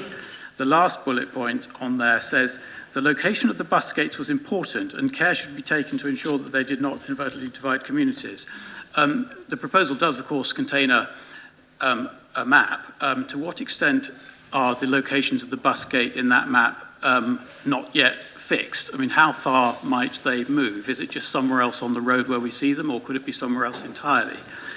And then finally, the point at the top of page 17, it says, while there was no consensus for it at the moment, Cabinet agreed that there would be merit in exploring the potential for expanding the WPL. I, as a Councillor Hollingsworth knows, have reservations about the idea of the workplace parking levy covering half the city but not the other half. And I'm wondering, where it says there is no consensus, does that mean among the Cabinet, among whom? And if there is merit in exploring, I wonder if I could make a specific suggestion, which is to extend it to include the car park at County Hall. No, seriously, we will have to sell this to our residents, we as elected members, and it does seem to me that elected members who are backing this ought to be prepared to live with it. So, Councillor Hollingsworth, you were jumping up and down. Are you going to respond? No, I was jumping up and down, right. So, to be honest, I hadn't actually read the minutes because they're still draft, so perhaps I should have done. I'm not entirely sure that I would choose the precise words that are written here, but they do reflect the conversation. So, on the sixth bullet point, what that reflects, I think, is a comment which several people made. I think Councillor Turner made it very eloquently, and I much less eloquently, as is often the case, that what will happen with a scheme like this is that there will be groups who will have an individually compelling case for an exemption, and then another group will come with an equally compelling case. And the concern that I expressed, and which is reflected here and I think is endorsed by the whole Cabinet, is that the more of those individual compelling cases you concede, the bigger the impact on the scheme. And I've said it in this chamber before, and I'll say it again. If Councillor Tanner and I go back to when we were doing the Oxford Transport Strategy implementation in the mid-1990s, one bit which I think has never worked was Broad Street. And that is because under pressure to get all the other things done, members and officers of both councils agreed to about half a dozen different concessions to this group, that group, the other group, and it ends up as a complete mess and makes nobody happy. And that was the point that we wanted to get over. So it's not that we're going to close minds, and I don't think both councils can or should close their minds to important cases being made for exemptions, but it's just to put down a warning note that those cases may seem minor on their own, but taken together can accumulate to something which undermines the entire impact of the scheme. And on the final one, where it says there, while there was no consensus for it at the moment, I think that accurately describes the difference of opinion between the two cabinets, and I think maybe the words there are slightly too delicately chosen in order to avoid upsetting our colleagues at County Hall. I think it's almost universally the view in this chamber that the workplace parking levy should cover the entire city inside the ring road, including the county council's car park, and a number of other areas. And that is a view shared not just by members of the public, but by Oxford University have written in favour of it, and I believe on behalf of the Conference of Colleges, which is a bit of an amorphous body, and I know some colleges are not in favour of it, but several of them are.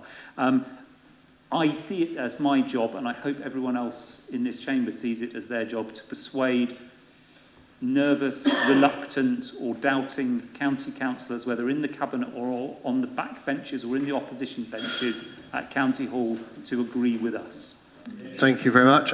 We've only had 15 minutes for this whole discussion. I think we've still got some time left, but Councillor Gant. Sorry, just very specifically, just about the bus gates and the map. Apologies. Sorry, I'd forgotten about the bus gates question. The bus gates, both the timing and the precise positioning are very much up for discussion. The point, though, is that if they are not where where they currently are proposed, they won't work in terms of delivering the reduction in traffic. This is a package of measures, and the most critical thing is to reduce the amount of car traffic. So, for example, the bus gate, I don't know if you're more interested in this one than not, but it's kind of adjacent to your ward, I guess, on the Marston Ferry Road. It has to be somewhere on the Marston Ferry Road to have any effect. So precisely where it comes and the precise timings, given that people on the Marston side of it quite often use medical facilities and shops and things on the Summertown end, the timings are very important, but the position is critical. And the Holloway one, I know Councillor Kennedy's been in touch with me about that. It's a more difficult one. You need to avoid rat runs, so the precise positioning of that and what to do with the adjacent streets. I think there's going to be more flexibility, but again, you can't achieve the necessary reductions in traffic.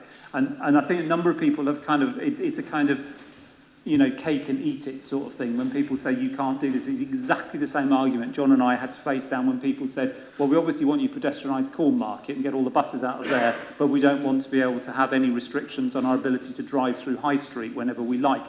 The two things are intrinsically linked. You cannot have one without the other, and the same is true of these bus gates. Thank you. I have a brief question. I understand county is broadly supportive of Waltham Forest type schemes for local streets. I think it even appears in the LTP. I'm just concerned that we've not seen any obvious linkage between connecting Oxford to sort of more macro schemes and these micro schemes, and at some point they might clash. Yes, I think you're right to be concerned, because that's exactly the kind of thing where I can see the two things bumping up against each other. So using an example that's very specific to my ward, Walton Street and the Walton Street closure, it happened serendipitously. I'm extremely supportive of the action that was taken at my behest, because my constituents liked being able to breathe. And said so in quite significant numbers. But you are right that where a Waltham Forest type scheme is being developed, it needs to be seen in the context of the greater whole of connecting Oxford. So yes, I think as connecting Oxford is developed further, where there are proposals, and I know you've expressed interest, Dick's told me about a scheme there. I know there are other bits of the city in Florence Park, for example, where it seems to be an extremely good layout to make it work there, and there are probably others as well. So yes, we do need to keep an eye on that. And again, like the Oxford Transport Strategy, what starts off as a fairly simple thing, you add more and more bits on as you need to take into account. And I think that's exactly the kind of issue where we need to take into account. Thank you. And I have Councillor Ros Smith and Councillor Landell Mills. Thank you, and thank you, Alex, for that explanation. It's very useful. I'm very keen, actually, to see a traffic filtering happening in Quarry. In fact, actually, at the moment, the county's own figures show 500 vehicles at peak times going through a very narrow road with pavement on one side through a conservation area. So I'm very keen, and I'm following that up with the county and with local residents. One thing I would like to highlight and ask you about, Alex, is whether our City Council Conservation Heritage Officer is being kept abreast of developments and suggestions with connecting Oxford. Particularly, I'm thinking of, with my county hat on, the conservation area in Old Headington, which does suffer completely from rut running, trying to miss the access to Headington works as they happen on Headley Way. We get extra traffic when there is traffic lights there going through the conservation area, and indeed with Quarry conservation area. So really, is our conservation and heritage officer being kept in touch and is aware of what's happening with suggestions? Because I think that's really important that we do protect those two areas in the city. Councillor Landell Mills. Broadly, the direction of all these proposals is fantastic, really. I'm very pleased to hear just at the end of Councillor Hollingsworth, your talk, there'll be some phasing in these elements, and I'm interested in that because I think that gives a chance to adjust the thing. And it'd be interesting to hear also about how phasing might be done in apropos of bus gates versus the workplace parking levy. I assume the bus gate could be trialled beforehand because of the implementation. And how also would you monitor it? What sort of how would you count car numbers, and how also might you differentiate between local traffic and people coming from out of town? Because one of the big dimensions of this is the suggestion that it's out of town traffic travelling right through the city that's the cause, rather than local traffic, which there is a danger with the bus gates that it creates a kind of division, an unnecessary division within the city, and it would be interesting to see which forms of the transport are being affected and how you might capture that information. Just encourage you to be brief in answering, because we have 2 minutes for our 15 minutes of time for there were about 8 questions in the last one. So on Councillor Rod Smith's points, all the planning team are aware. Whether the heritage officer looks specifically at the impacts of traffic on heritage areas, something I might nudge her about actually, because it's an important point. I completely agree with you about Quarry. It's ridiculous that rat run exists, and indeed the parking on the Green Road as well, which is horrific. So I would applaud your efforts on that and support them. Councillor Landon was asked an awful lot of questions. I didn't say that things would be phased. That's exactly the opposite of what we need to do. The bus gates need to be in at the same time as the new bus services. Simultaneous implementation is the only way this will work. So phasing is exactly the opposite. And I draw your attention, there was an extremely good article in a national newspaper, I think The Guardian, on Ghent, and there's been some very good surveys on that. The notion that you can remove just out of town traffic and then let everybody who lives in a city drive around to their heart's content, I think is wrong and misjudged. I think the thing that stood out in particular from that particular article was somebody from Ghent, the traffic authority at Ghent, who said that people had complained that a 300-metre car journey inside the city used to take a few minutes, and now it takes 20. And his response was, we don't want you to take the 300-metre car journey. And I think if something summed up what we're trying to do, that was it. Thank you very much. I think we have now run out of time of our 15 minutes for Cabinet Papers, but we were very near the end anyway. And so now I think we will break for tea and for people to come back by 7:15, please. Thank you.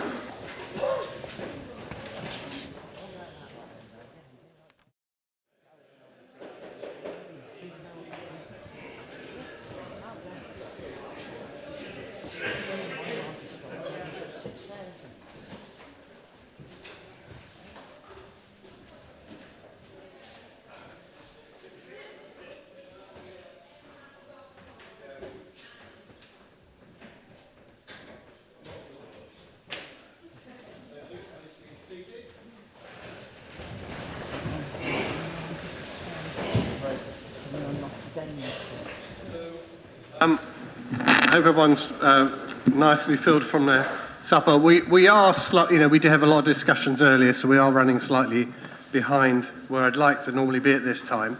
So we're moving on to item 14, questions on notice. So obviously I'd appreciate people's brevity if they can. So we have question 1 from Councillor Gotch to Councillor Rowley.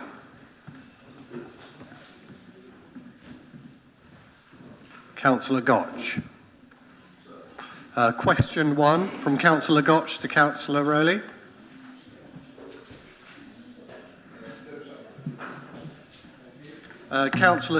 Question 2 from Councillor Wade to Councillor Rowley. Thank you. From myself to Councillor Clarkson, no supplementary. And the 4th question, it's not that Councillor Wolf has joined the Lib Dem group, it actually should be from Councillor Wade. There's a typo. So Councillor Wade to Councillor Clarkson.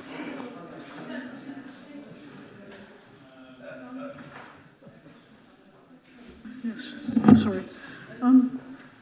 This is on Experience Oxfordshire. I know that the Cabinet member has been in negotiations with Experience Oxfordshire, and that she's aware of the fact that the VIC, the Visitor Information Centre, takes 50,000 visitors a year, but they're nearly all coming in for advice and information. Only 1 in 6 buys anything, is what I'm told. The Vic is losing £220,000 per annum, which Experience Oxfordshire has been subsidising out of grants that it raises elsewhere.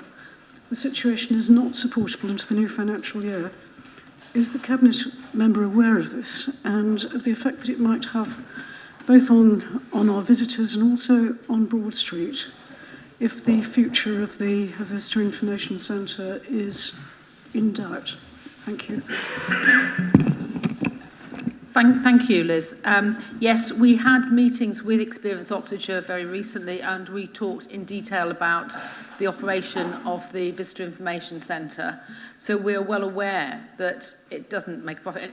I don't think any Visitor Information Centre in the country actually operates at anything other than a loss.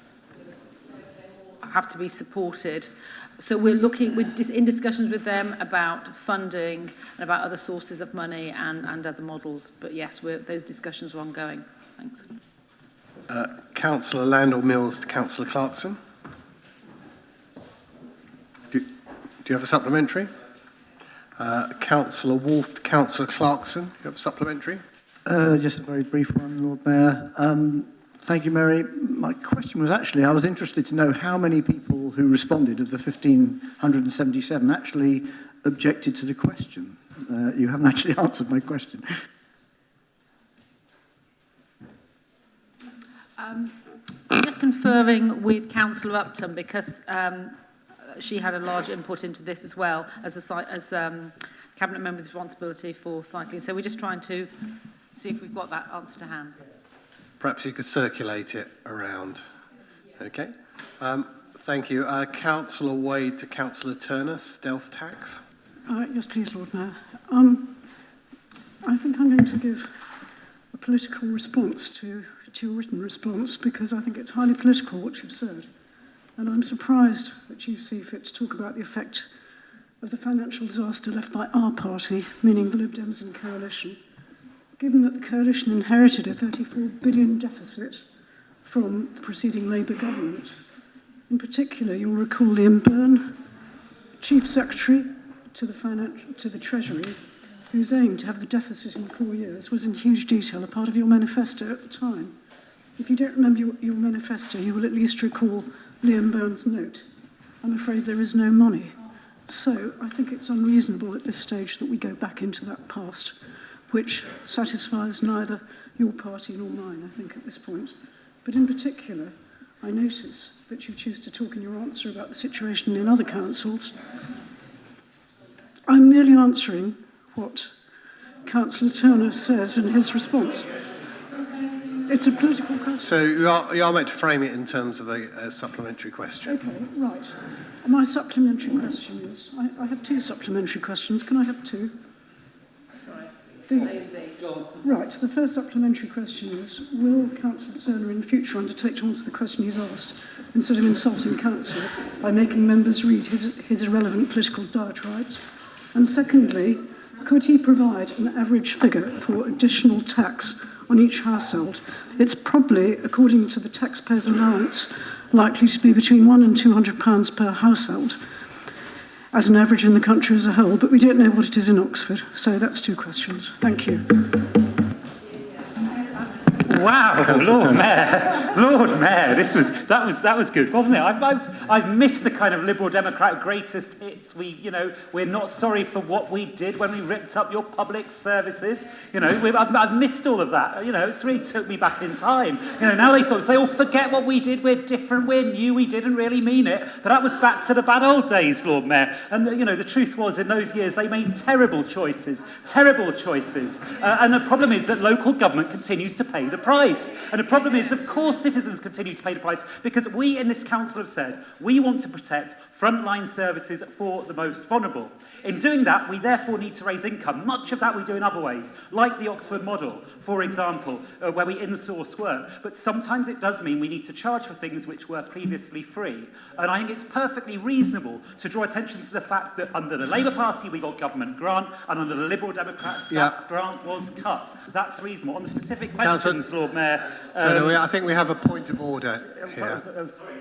Yeah. Andrew.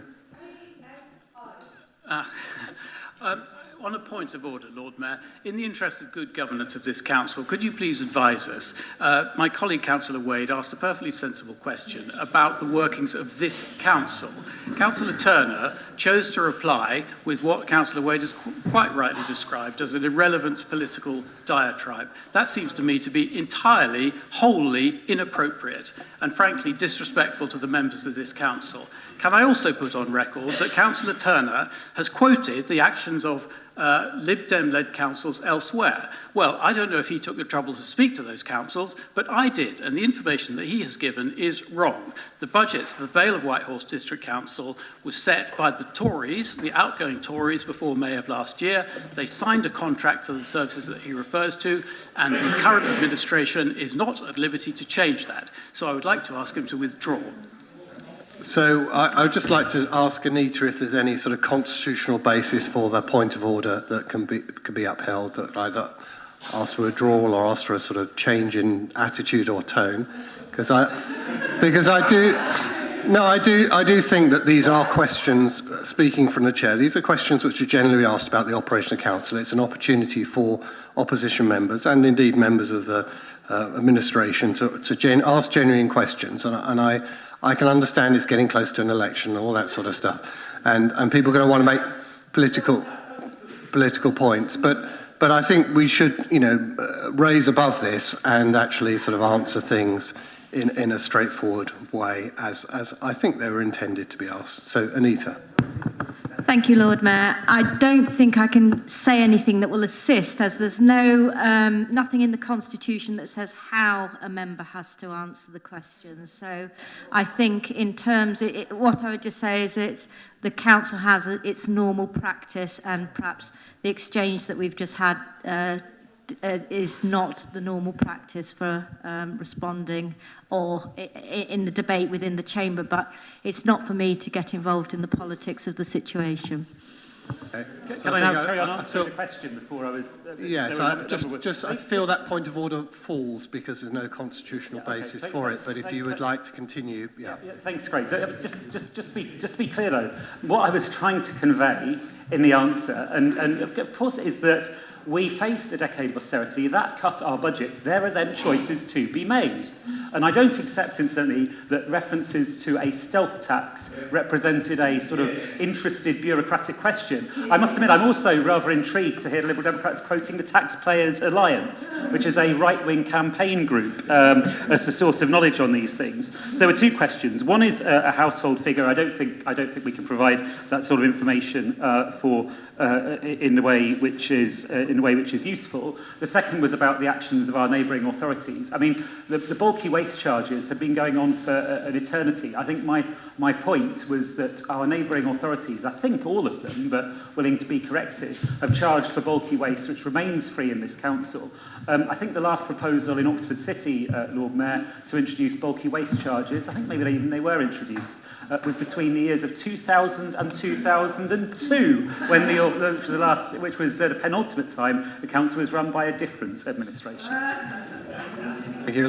Moving forward, let's raise the tone of the debate and have a bit of sort of decorum and respect for each other's differing views. So question 8, Councillor Wade to Councillor Turner.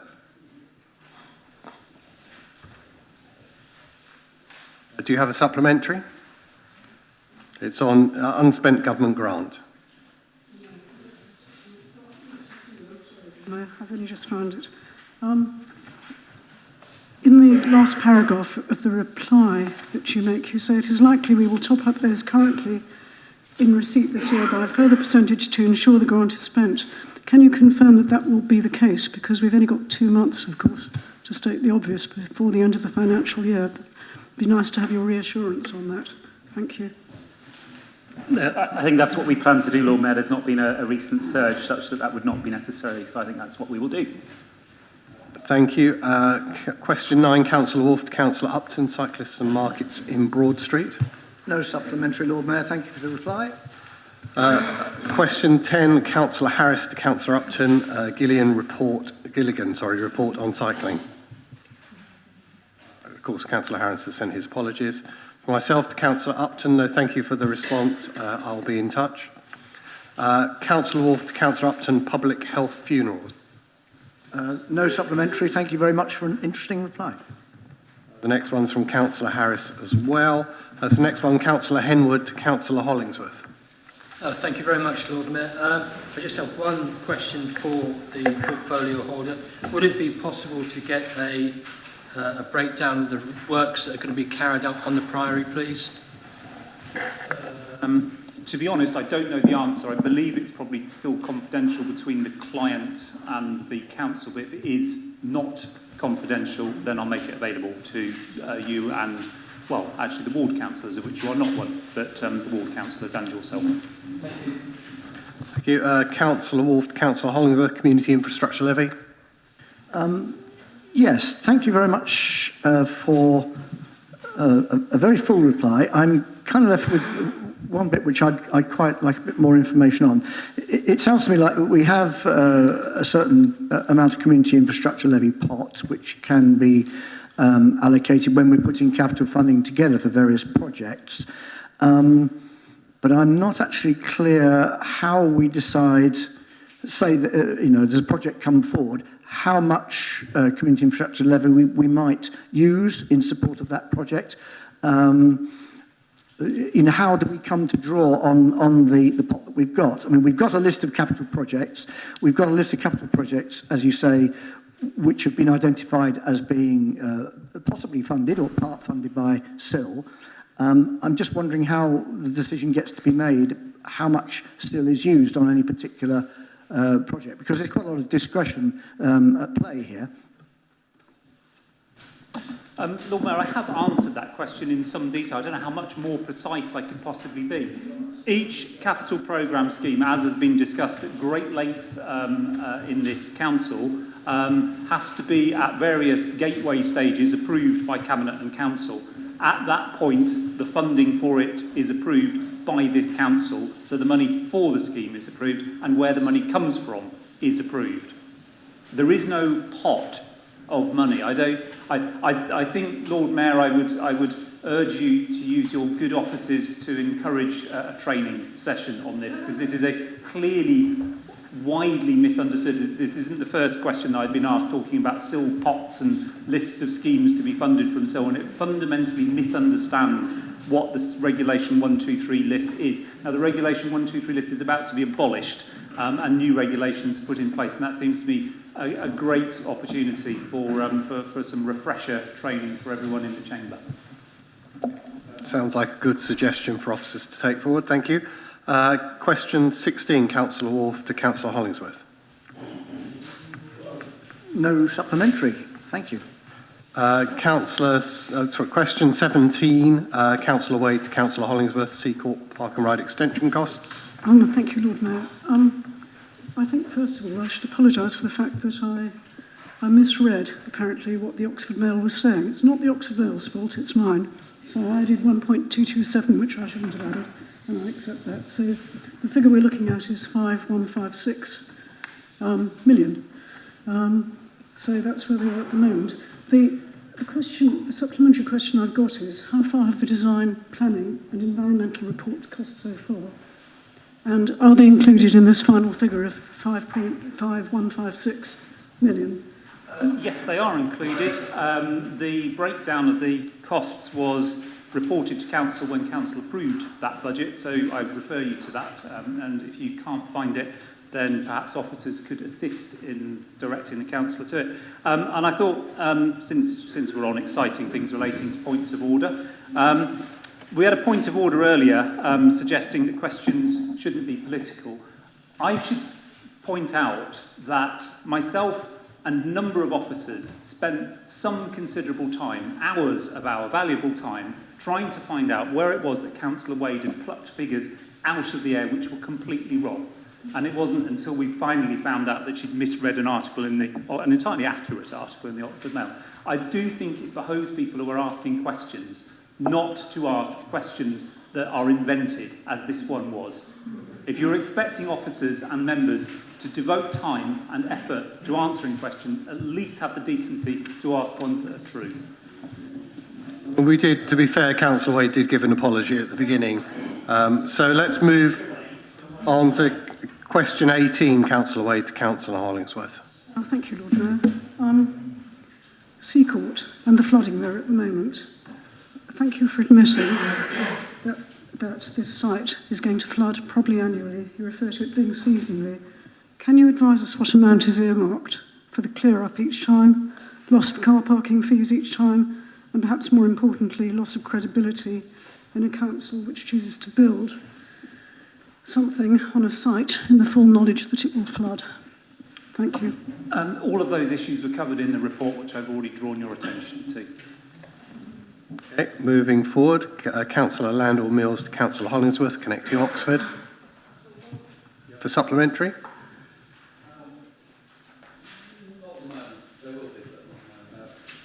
It's a no, since the moment has now passed.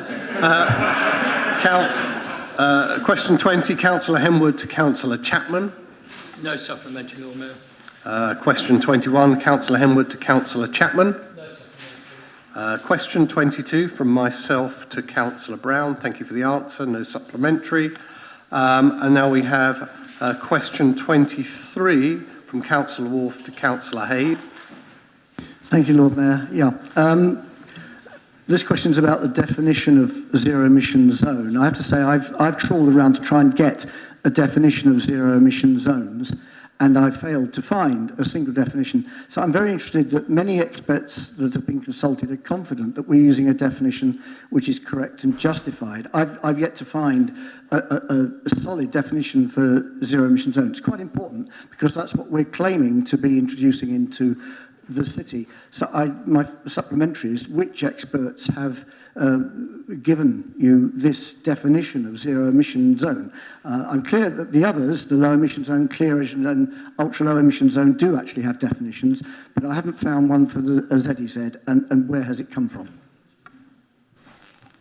Thanks, Councillor Wolfe.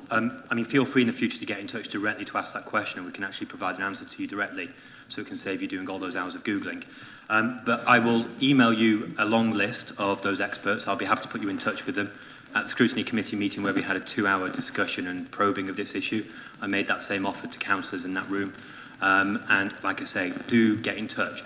I do want to make one point though, which is that there are 7 authorities, whether they be local, mayoral, combined, any form of authority, which is proposing to introduce a charging scheme for polluting vehicles.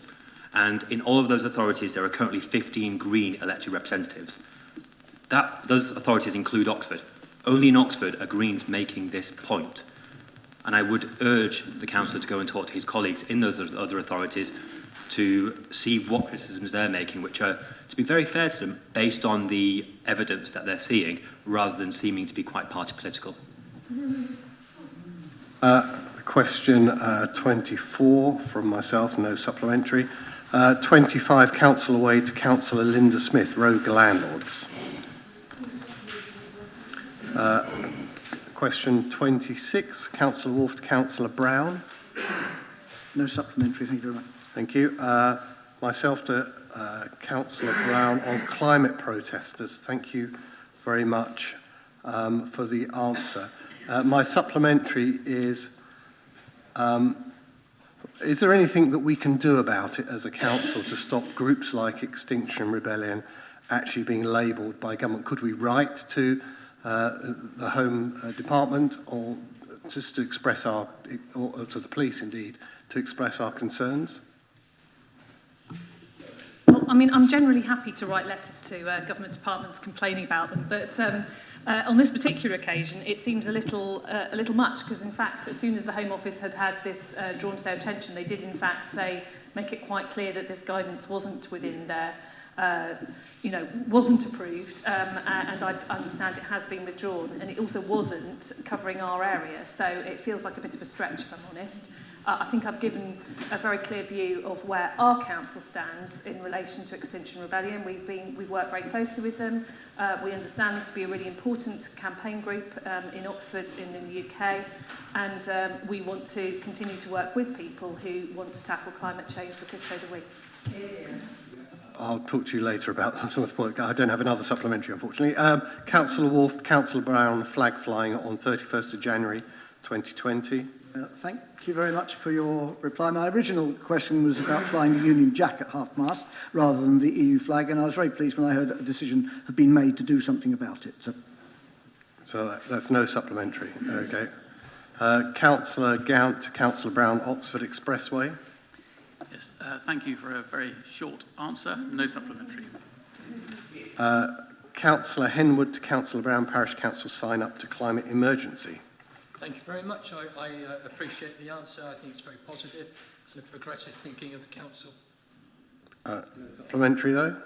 No supplementary. Okay. Sorry, no. Right. Okay. And the final one is Councillor Harris isn't here. So thank you very much, everyone, for your brevity. Much appreciated.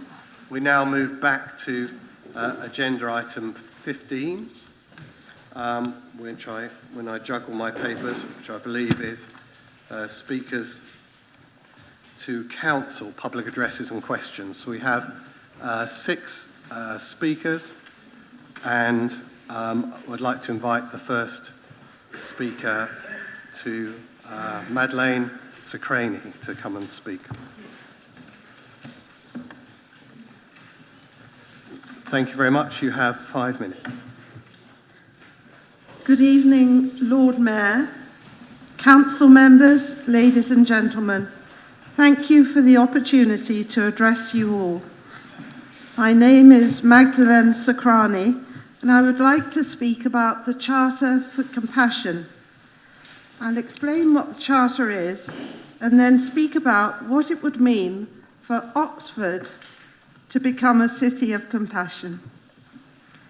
In February 2008, Karen Armstrong, academic, renowned author and educator, and most importantly, an Oxford graduate, wrote the book 12 Steps to a Compassionate Life. She believes that the key to a better life and ultimately a better world is compassion, recognizing suffering and doing something about it. The TED organization awarded Karen Armstrong their $100,000 prize for this book and the promise to help her build a global society based on the Golden Rule and to create, launch and propagate a worldwide Charter for Compassion. And so, 800 years after Magna Carta, we have the Charter for Compassion. The Charter is a cooperative effort to restore compassionate thought and action to the centre of political, moral, and spiritual life. On our changing, fragile planet, everybody has become our neighbour, and the Golden Rule, lying at the heart of all cultures, philosophies, and world religions, the ethic of reciprocity, has become an urgent necessity. In November 2009, the Charter for Compassion was unveiled at the Dalai Lama's Centre for Peace and Education in Vancouver, which became the first city of compassion. The Dalai Lama, who says that we need to cultivate a warm-hearted concern for all others, has sent us here in Oxford pioneering compassion-based education programs. The evidence shows that children and adults can increase their resilience, their social skills, and their emotional well-being through compassion training. In a practical manner, the Charter for Compassion works with cities, its citizens, and local governments to identify areas of concern, such as improving education, services for the elderly, elimination of homelessness and hunger, improvement of healthcare and social services, restoring and beautifying our green spaces, as well as working collectively to create sustainable action plans. Signing the Charter for Compassion gives the city access to a huge network of more than 350 compassionate cities around the world. This network and sharing of evidence-based materials is happening as we speak. What have the compassionate cities achieved? In a recent interview, Karen Armstrong explained that they are all dealing with many urban problems, such as racism and homelessness, and she gave the following example of when a mosque in Louisville, USA, was vandalized. The mayor appeared on TV to ask for volunteers to help clean it up. 1,000 people of all ages showed up. In Karachi, massive poverty, many children camping under large viaducts filled with rubble. And the Karachi Compassion team asked the City Council to clear the rubbish under a bridge, build a state-of-the-art shelter for the local people. And this included a classroom where university students then came to teach children from poor neighbourhoods. This is a pilot project. If you could draw to a close now, please. There is so much that's fantastic about this beautiful city of Oxford. Declaring Oxford a city of compassion celebrates and validates all the successes, hard work and achievements of all the hundreds of institutions, governmental and private, places of education, religion and businesses, not to mention the work of charities, NGOs and grassroots organisations, and at the same time refocuses and resets the City of Oxford's core values of always considering the other. Thank you. Thank you very much. And councillors have got a copy of your speech. I'll just ask the Councillor Brown whether she wishes to respond. I would, Lord Mayor. So I'd like to thank Mrs Scrutiny for her address and for highlighting the importance of compassion in public life. And I'd like to say that I'm lucky in that when I'm not here in this council chamber, I work in the NHS, and so I see compassion every day in both places, and I think that it's a tribute to many people in public life in this country that we do see compassion for those around us. I'm fairly sure that all of us here were motivated to become councillors by compassion for the citizens we represent and a desire to tackle inequalities and problems that particularly affect the most vulnerable. And this is reflected in the aims and priorities that we've agreed as a council and the debates we frequently have in this chamber. As our new draft corporate strategy sets out, we prioritise tackling inequality. Our services, investments and policy making are all designed to address the social and financial inequalities across Oxford. We value diversity and seek to build community cohesion. We want to ensure all Oxford citizens have fair opportunities and a real share in the city's future. That principle drives the work that we do, from our investment and focus on tackling the climate emergency and poor air quality, our work to prevent homelessness and support those who are sleeping rough into a life off the streets, and as a city of sanctuary, accommodating and supporting refugees and asylum seekers, to our support for those on low incomes and our work with and investment in our communities and community groups. And at this point, I should also mention an excellent local organisation that Councillor Ligo, who's sadly not with us at the moment, but he's very involved with, and I know many other people around the city are, the Good Gym, which I think is exactly living that sort of example of good, compassionate work, as well as getting good, healthy exercise at the same time, so it's great. We don't have all of the levers we might like to tackle some of the issues, but recognise that we can play a role in providing leadership, working in partnership with other public agencies, NGOs and businesses, and influencing others as we're seeking to do through our work to promote an inclusive economy, promoting the Oxford living wage and tackling health inequalities. I hope, therefore, that all of us and our residents recognise and value Oxford as a compassionate city. Thank you very much for your address. Thank you. Next up, we have the Oxford Community Forum, presumably not all the forum. But apologies, I haven't been given a name, so perhaps a person could introduce themselves. Thank you. Thank you. Would you like to introduce yourselves, and then you have 5 minutes to speak? Yes. Good evening, Lord Mayor, councillors, ladies and gentlemen. My name is Mohammed Sadiq Ghulam, and I'm the Secretary of Oxford Community Forum. Just briefly, I'll explain. I studied genetics in Biochemistry University. But then I started working for one of the major accommodation providers to National Asylum Support Service, which was part of the Tony Blair's government asylum seeker dispersal system. So I learned a lot about HMOs and during that period from 2000 to 2005 when I managed an office managing 150 properties. So I'll go back to the issue I'm here for. Oxford Community Forum was formed in 2012 in response to the introduction of additional licensing scheme by Oxford City Council.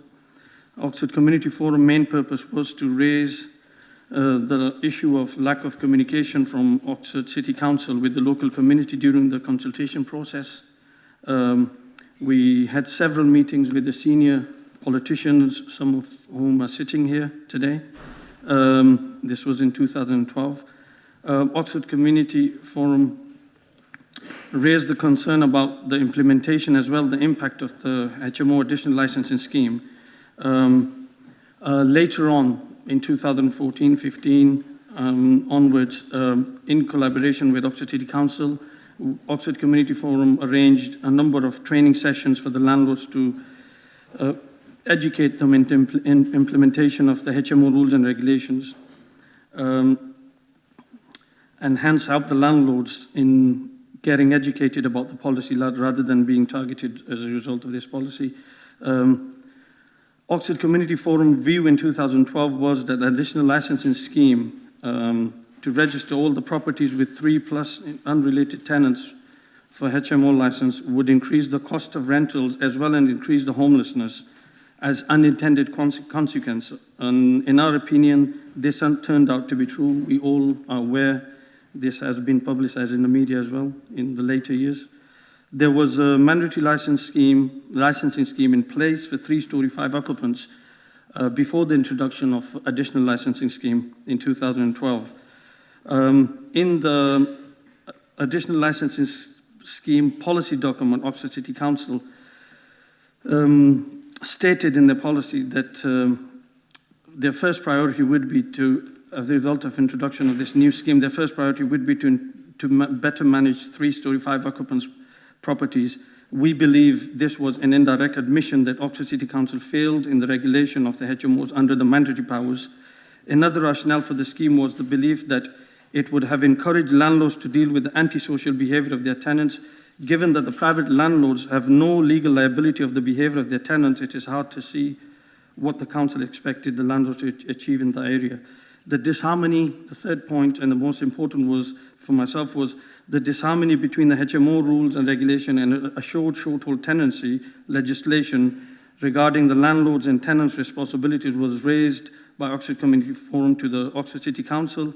This disharmony was not really considered during the consultation process and is not really kind of like clarified till today because it's a grey area and I can go into 1 minute left. Sorry? 1 minute left. Okay. So, I mean, coming back to the current policy, the blanket policy, we believe that it will increase homelessness, it will increase the cost of living for the poor families living on the edge. If you introduce a blanket policy on the family homes, the cost will be forwarded to the tenants, poor families, and the only way they will probably survive is either the cost save spending on their kids' education, clothing, and food, and pay the landlords or move from the area. And I believe, as we have seen previous policy, this will increase, it will socially engineer Oxford City, as it has happened previously. East Oxford has got less families now because most of the houses were turned into HMOs. And this policy, introduction of this policy, will turn places like Rose Hill, Blackpool Leys, and other poor areas where the tenants can't afford the tenants, they'll have to move out of the city. So I believe the council, and I request the councillors to keep this in mind, not go into this, approving this policy without considering the poor and the people who are living difficult at the moment, because this cost will be transferred. The licensing cost is always transferred, as it has happened before. And last point is, I'm afraid. Sorry, you've run out of time. I'm very sorry. But your full speech has been circulated to councillors. And Councillor Smith has written a response. And Linda, do you wish to speak to that? I do, thank you. I won't read out the whole thing, you'll be pleased to hear, but there is a very full response to your address printed in the briefing notes, so I hope you've had a chance to see that. What I would say for those of you that don't have the briefing note in front of you, I would just like to perhaps draw everyone's attention to the final paragraph, which says, whilst we understand the concerns from landlords and recognise that licensing schemes are not universally popular with them, we do appreciate their feedback and look forward to continuing to work together in a constructive way. And that's certainly true. I mean, there's still a great deal of work to do to draw up the proposals, to consult on them, and then hopefully put it to government for approval. But what I do think is worth saying is that, and the fact you're here this evening, I think sort of rather illustrates this point. Landlords don't have any trouble making themselves heard. We've got a landlords forum in the council. I know that you've been welcomed into the council to meet with city council officers when your forum has wished to raise issues in the past. Can I answer? And you're in contact with various councillors, including Councillor Azad, who is very able to raise your concerns and interests in various ways in the council. So really, I hope you'll forgive me if I say that, during the consultation, my efforts will be particularly focused on hearing from tenants, the people that have most to gain potentially from a licensing scheme, and whose voices we don't always hear quite so clearly. Sure. Can I? I'm very sorry, there's no right of reply, I'm very sorry, in our constitution, for my apologies. But there is, if you do need to get in contact with the members, I'm sure they'll be very happy to have emails exchanges. I'm very sorry, no right to reply. So now we move on to, thank you, we now move on to Nigel Day, who's going to speak on the UN Treaty on the Prohibition of Nuclear Weapons. Right, okay. I'm sure something that Councillor Tanner has great interest in.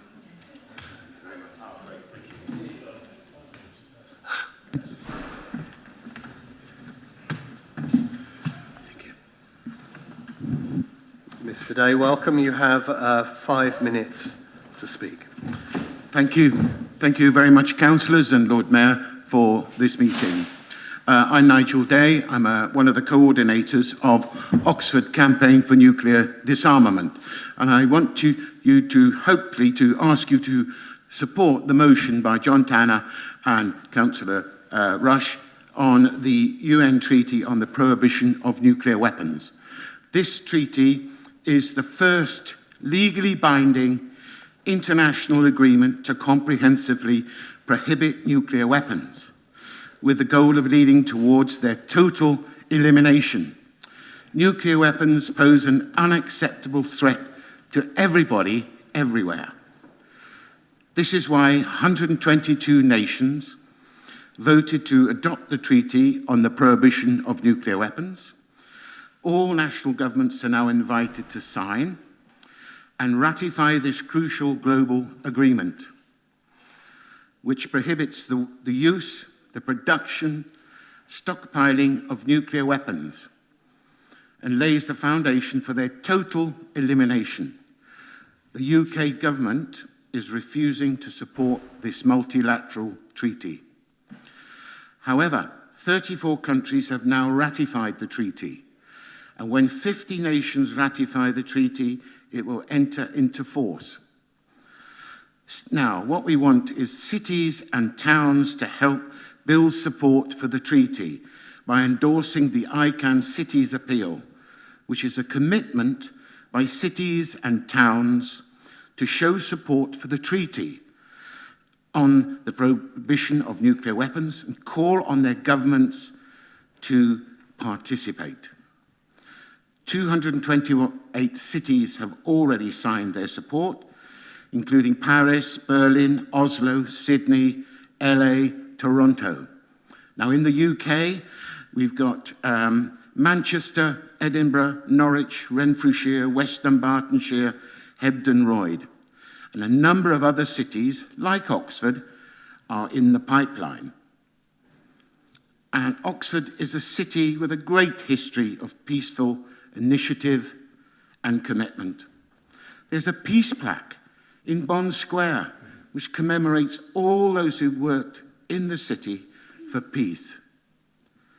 Trident warhead convoys regularly travel past Oxford on the A34, supporting the UK nuclear weapons system.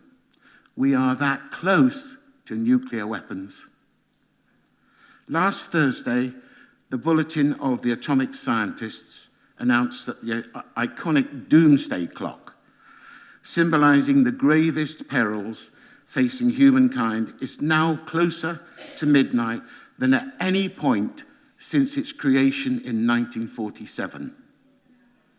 They moved the doomsday clock from 2 minutes to midnight to 100 seconds to midnight. They stated, humanity continues to face two simultaneous existential dangers: nuclear war and climate change. We are asking you to support this motion and to send a resolution showing Oxford City Council support for the treaty. Thank you.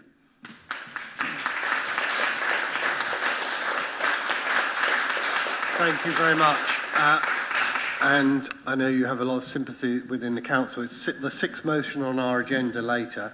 Our track record isn't good of getting to six motions, but I do hope, if everyone hears you, they'll be brief when we get to motions. Councillor Brown, you can respond. Yes, I was going to make the same point in the sense that I'm not sure whether we're going to make it tonight, but it is an issue that's taken seriously by, I hope, everyone in this chamber, although we may have differing views on it. I mean, speaking personally, it was involvement in the campaign against nuclear disarmament that first made me get politically active when I was 15. So, I think we have a variety of different views in this chamber, but many of us are very sympathetic to the aims of your organisation, and we certainly, we generally in this chamber work for peace. Whether the government will listen to us on this issue, I think, is quite a different issue. So we'll have to see where we get to in terms of the debate. But thank you very much for coming and making a very eloquent speech on behalf of your campaign. Thank you. Thank you very much.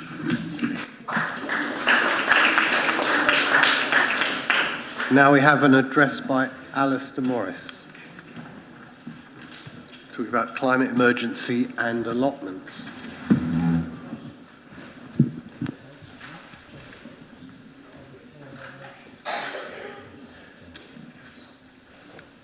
Alistair Morris, you have 5 minutes to make your address. Okay, thank you. Good evening, everyone. 1 year on from declaring a climate emergency, and I feel a bit like the fictional character Jon Snow in Game of Thrones. You know nothing, Jon Snow. I, Alistair Morris, know nothing. Who is leading? What action is being taken? What can we do? Why is there not a climate czar or a climate team who we can be in regular contact with? Why can't the city organise monthly briefings to its parish councillors and community leaders, stroke organisations, with updates and recommendations, action plans for each parish and suburb? This is what we would be doing in a war, and by the advice of the government's own Committee on Climate Change, we are supposed to be on a war footing. I just don't understand. 2020 is the year of climate. Our country is hosting COP26 in Glasgow in November. This is it. This is the year we are supposed to make significant changes to how we run our economy and our lifestyle behaviour. We are already 1/12 into it. Scientists around the world are saying it's now or never. I am just a concerned citizen, but I don't see the will, leadership, coordination, urgency and decisiveness you would expect in a war situation. There is so much we could and should be doing right now. It involves cooperative, joined-up working between different groups and the sharing of resources, big time. But people don't seem to be taking responsibility and showing true leadership and taking decisive actions. At least I don't see it yet. For example, allow community groups to plant more trees in their own time. Just tell them what to do and where to do it, and do it. Reseed grass verges with wildflower meadows, grow more food, Give them the resources and equipment they need, like right now. Why is everything so difficult? For example, provide trees, turf removal machines, tractors, water dowsers. Why not? You would in a war. If not directly, then allow council staff to help. There must be a way. The British government's number one future security concern is food supply.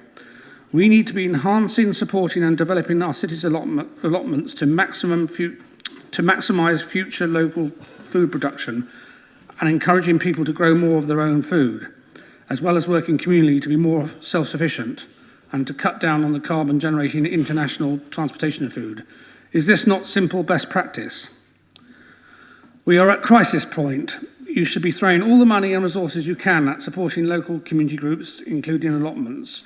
Are you able to allocate more resources and staff to help with fully restoring allotments and bringing them back to full production, especially the maintenance and upgrade of buildings, removal of rubbish, as in a deep clean, not just the superficial stuff, a proper thorough removal of debris, restoration, delineation, fencing and numbering of plots? Can there be more help with notice boards, water storage, improving access and perimeter fencing, please?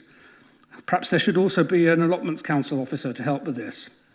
And finally, to borrow another phrase from an excellent BBC historical drama, Last Kingdom, destiny is all. No, it isn't, but climate is everything.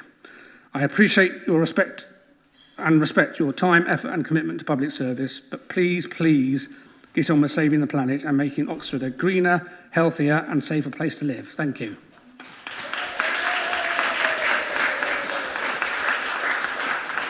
Thank you very much, and thank you for sticking to time. We have Councillor Upton, who's going to give a response. Yeah, thank you. Hello, Alistair. Hello. First, I want to start by saying we are very lucky to have so many engaged and enthusiastic residents like you in Oxford. And I'm very aware that you really have driven the collaboration with the City Council that recently resulted in about 300 trees being planted on the Croft Road recreation area. 700. 700, thank you. So thank you. Now, if Councillor Hayes, who is our Cabinet Member for Zero Carbon Oxford, was here, he would be waxing lyrical about the many initiatives that we have already employed, including about £90 million worth of stuff already going on, and we've got about 18 million in the budget that we're about to agree in a month or two's time. So we are doing a lot. We do have a climate team, but it's called the Environmental Sustainability Team, who are working on all sorts of different aspects. But I think one thing you really do correctly identify is the need for us to get information out to residents and to parish councils about things that we are doing, but about things that we could be doing, what they could be doing for us all to pull together to make this work. And that was something that came out very strongly from the Citizens' Assembly that we ran last year as well. So the next point I'll come on to, I think, is allotments and our support for the allotments. We are incredibly proud in the city of the fact that we have 38 allotment sites. I think we have about the highest per capita allotment area per citizen in the country. We are now just finalising the new leases to go forward for the next 25 years, and in those, the role of the council is going to be increased. So we are going to take responsibility for all of the buildings that we originally installed. We have just contacted all of the sites to arrange to go and inspect those. We are going to take over the maintenance of trees. We're going to increase the responsibility, our responsibility towards the ditches as well. There's a slight nuance about if they're still half in your... No, if the ones that were only half in your land, half... I'm going to confuse myself now. the line's going down the middle of this. Anyway, we're taking on more responsibility for the ditches. I'm afraid we can't do everything that you're asking for, but I think you should rest assured that our commitment to the allotments is huge, and that's not least because I can exclusively reveal that at least 30% of the Cabinet have an allotment. Okay? And so we're thinking about getting one. So again, thank you very much. I know we're not doing enough. There's always going to be more that we can do, but we really have throwing our heart and soul into this, and we welcome the involvement of the wonderful residents that we have in the city who are helping us and are behind us. Okay. Thank you. Thank you. I just wish, I don't want this to be seen to be a political point, but a factual one. You mentioned 18 million in the budget on climate change. That's not true, unfortunately. There's 18 million spent on climate change. A lot of that has already been spent in previous initiatives. So there's not 18 million of new spending. Just to be point of clarity, welcome spending as it is, and there is significant spending, but a lot of it has been spent. We went through detail in the Climate Emergency Review Group, and I'm afraid that Councillor Howlett isn't here to confirm that, but just to make that point. But just to say it's very welcome spending. Oh, is there? Sorry, Councillor Howlett. I thought I saw your name on that was, so if you wish to comment, sorry.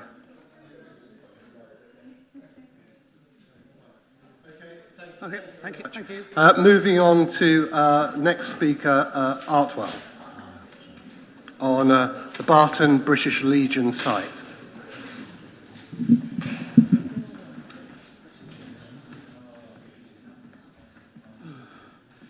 I have delivered campaign leaflets to most of the homes on Sandhills and Barton, and this, councillors, has allowed me the opportunity to talk to a wide range of the constituents.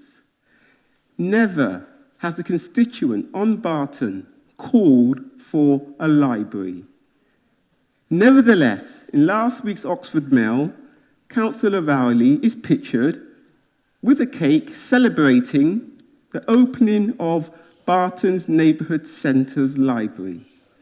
Young people have asked, look, be quiet, I'm talking now. Young people have asked for a ballerina. Messi Jam stood right where I am and asked for street dancing facilities with proper sprung floors. The youngsters have asked for soundproofing because they're into music, they want to play loud music, they don't want to disturb anybody. And to have their milestone celebrations like 18th and 21st birthday parties.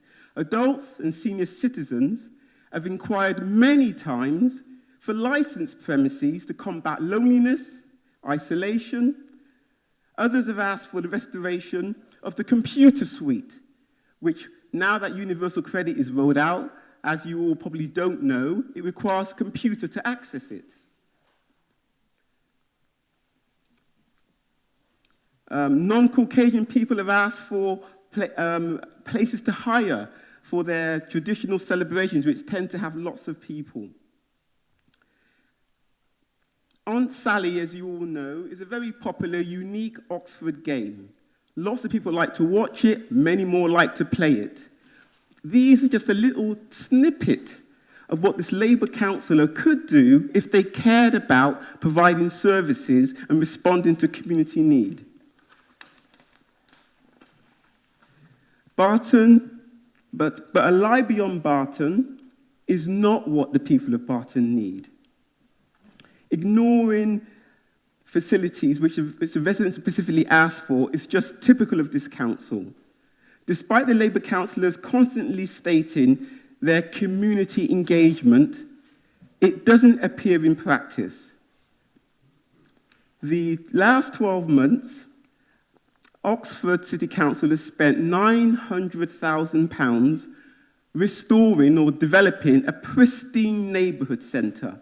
Few on Barton can understand why the City Council determined this huge sum of public money to be spent on Barton's Community Association administered neighbourhood centre, a facility which does not welcome activities of young people and is largely empty at weekends. Go and have a look if you don't believe me.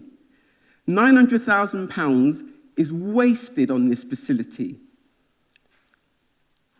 And the only people who benefit from this is the Barton Community Association, who administer it because they can increase their rental income. Barton's library has just opened and is already appealing for volunteers. Surely the Barton Community Association should be willing to pay Oxford's living wage and staff this new library without having to appeal for volunteers. The Barton BCA is stuffed with funds. It's there to provide benefits from the deprived people of Barton. The deprived people of Barton are appealing to you one last time, councillors, to redevelop the Royal British Legion site into an imaginative, inclusive community facility which would much better and proper and fittingly fit the needs that the people of Barton have made clear to you many, many times. Thank you very much for sticking to time. And Councillor Tidball, you're responding. Thanks. With respect, I do not agree with the premises of your statement today. This council does care, and our engagement event to launch the opening of the library saw over 100 people, including many, many local children, attend. The National Literacy Trust says that thousands of children in this country leave school every year without the literacy skills they need to get a job, limiting their life chances and engagement in our society. Increasing the opportunities for young people to read, to discover books, and to extend their imagination is imperative to tackle the barriers young children may face in learning to read. To have an open, warm and welcoming place like the library at the Barton Community Association is a wonderful way to create a love of reading at the heart of that community. A love I saw gleaming in the eyes of the children who came to the opening of that library earlier this month. I am proud that we've worked with our county council partners to put that library in place. And the City Council continues to improve its existing community spaces across the city, especially in Barton, with nearly £1 million worth of investment in the neighbourhood centre. That investment has turned the centre into a community and health hub, providing modern, improved health and youth space. The City Council, Barton Community Association and the county have worked in partnership to develop a new community library to improve residents' wellbeing and literacy levels and tackle the very social isolation you mentioned. The new library is part of the expanded service to residents provided in this partnership. We want to see everyone in Barton having the same great opportunities as everywhere else in the city, and the library is another great addition to that community. It will expand a range of cultural services available to the whole community and all ages, including story times, rhyme times, a range of online services, and as a venue offering and enabling council services. I have many times answered your questions about the British Legion. Within the new Barton Park development, a community pavilion has been built, also community managed, and now provides additional space for hire for the many community groups that are active in that part of the city. There will also be a community hub in the new school in Barton Park for hire for community spaces, opening at the end of 2020. This is on top of existing hireable spaces. Could you draw to a close, please? Yeah. And just to add to that, I'm pleased that the development of the British Legion site has, amongst other things, seen the development of three homes which will be available for social rent and 4 for shared ownership. Thank you. Thank you for that very comprehensive reply, Marie. But obviously, Councillor Rowley, you were named, and see if you have a right to speak. Briefly, Lord Mayor, it was a great pleasure to be present at the opening of the library and to help distribute cake to several dozen greedy local children. It's a great pleasure to go into the neighbourhood centre because every time I go in there, there's a group of kids with parents on the sofas around the children's books section, and the interest and pleasure in their eyes and the interaction between them is really a joy to see. And it's a great pleasure to work with the Barton Community Association, which consists of local residents who give their time voluntarily to keep running the neighbourhood centre and to keep running and to improve all the things that are going on in the community in Barton. None of this council spend would do the slightest bit of good if it wasn't for those people in the Barton community who make sure that things happen and make sure that the things that happen and that we fund are relevant to the Barton community and are things that local people participate in. I understand from the speaker that he occasionally doesn't feel welcome in the neighbourhood centre. I'm not sure if he's asked himself why, but I think I do know that a lot of people are welcomed. Over 100 people at the library, opening over 1,000 people at the Barton Bash, and hundreds of people in and out of the door all the time on events many of which are funded by the council, but more importantly, which are run by local people. Thank you. Mr. Artwell, you now have a question, and you're only allowed 3 minutes for questions, so you have a whole page which has been circulated to members. If you'd like to be brief and then try and get through it. Thank you. Oxford Labour councillors took a definitive decision to transfer the delivery of Oxford City Council services into a Companies House registered private entity called Oxford Direct Services in 2017, without first giving the voters of Oxford the right to know about this major alteration.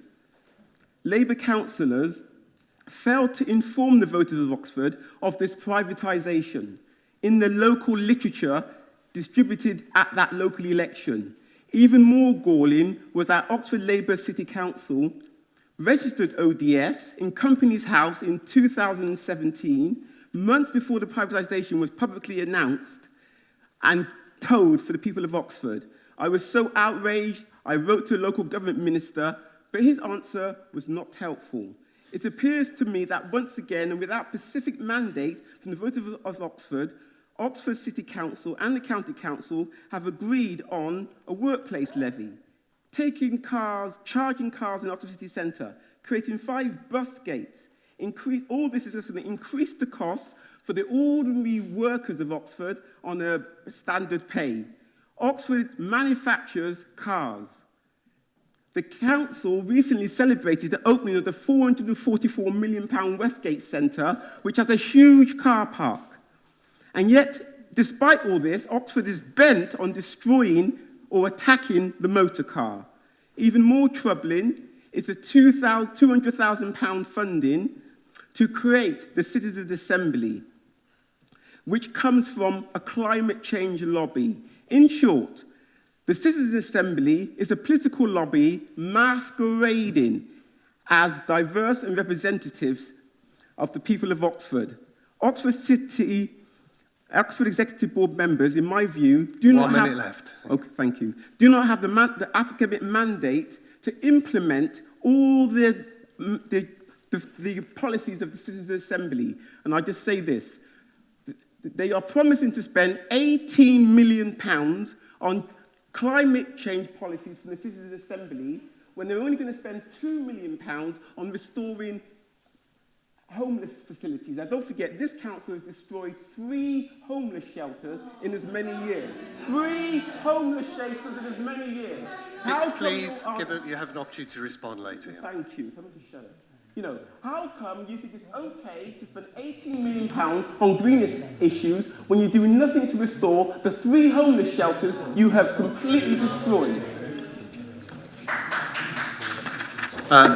Thank you. I think from both sides, Mr. Artwell and councillors, we should be respectful of each other's differing views, even where we violently disagree. Well, it's not you. The problem is that Artwell is presenting as facts things which are not factual. So you have an opportunity to respond now, Councillor Brown. Yeah, and I will respond. So, I mean, we have been over this ground many times before, so I do feel like a bit of a broken record repeating some of the answers to the points that he's raising. Firstly, Oxford Direct Services is wholly owned by the council as its only shareholder. It is not privatised or outsourced. So let us just deal with that one first of all. Its profits are ploughed back into funding the city's needs. We have no grant now from government. We have to find ways of generating more income. This is a very good way of making sure that people in Oxford continue to get the services we want to provide for them. Secondly, the council is democratically elected by the residents of Oxford and on this basis has a clear mandate to take decisions about policy and services. Residents are consulted on strategies and policies as they are developed, as they will be with the working place car parking levy. So residents tackling problems of congestion and air quality have long been a stated priority for the City Council and certainly something that we have stood on as part of our manifesto every time we have been elected over the last several decades. And all of the policies highlighted by the questionnaire are subject to public consultation. Thirdly, citizens' assemblies are a well-recognised form of participatory democracy which have been used by governments across the world as a means of developing citizen-led solutions to complex issues. And I would personally like to thank everybody who was involved in the Citizens' Assembly in Oxford, which I thought was a tremendous success and really interesting and has been really valuable to us as a City Council in developing those community-based solutions to problems that we are all facing and which are very, very serious, not just for this city, but for the whole planet. So it is a really crucial issue for all of us. From the outset, we've been clear that it is advisory, with policy making remaining with the Council. Assembly members were randomly selected as a representative sample of the residents of the city, and that is a requirement of citizens' assemblies. And the recruitment, organisation and facilitation was all provided by Ipsos Mori, who are a reputable national company. They're well respected and they're independent. So a wide cross-section of interest was brought together to advise the City Council on the structure and content of the Citizens' Assembly, and an advisory group involved Labour, Lib Dem, Green and Conservative councillors, academics and business, as well as community representatives, to make sure that we got the Citizens' Assembly right. And I think it has delivered for us a really good challenge to what we need to do moving forward as a city. So that's my response to you.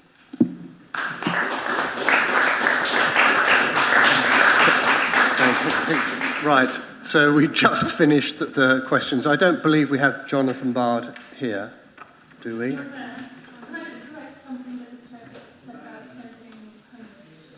Is that a point of order, factual point of order? I believe it is, yes, okay. Yeah, I mean, you'll have noted the outcry that came out across the chamber, because I think it's been said often enough, and I think everyone understands now that, you know, we're not in the business of closing down homeless hostels, despite it being repeated by various people. And unfortunately, it is misinformation. In fact, the number of supported beds that we've had access to in recent years to place people who have been sleeping rough has actually gone up. Lucy Faithful House has closed, but the beds there have been re-provided in community settings throughout the city, in just regular houses that have support workers to provide support to the people living there. So there's not one building, there's no big hostel that you can see, but the beds are there in the community. Simon House has closed, being redeveloped for much needed housing, but it's been replaced by Matilda House, which is something we can be really proud of, really high quality supported accommodation in Cowley, and it was a real honour to be able to open that. And of course, most recently, we've had the opening of Floyd's Row. It's open at the moment for up to 20 people, but when it's fully opened in March, there will be up to 56 bed spaces there, and that's going to make a real difference and really take us closer towards our goal of nobody having to sleep rough on the streets of our city. So thank you for allowing me to rebut that information. It really does make me cross when these lies are repeated and given any credence at all. Thank you. Has been a long agenda, so I appreciate people's sort of patience. I think people are beginning to flag. We still have over an hour left, I'm afraid. So let's move promptly through the agenda on to item 16A, Oxford Strategic Partnership, which I believe Councillor Brown's going to introduce.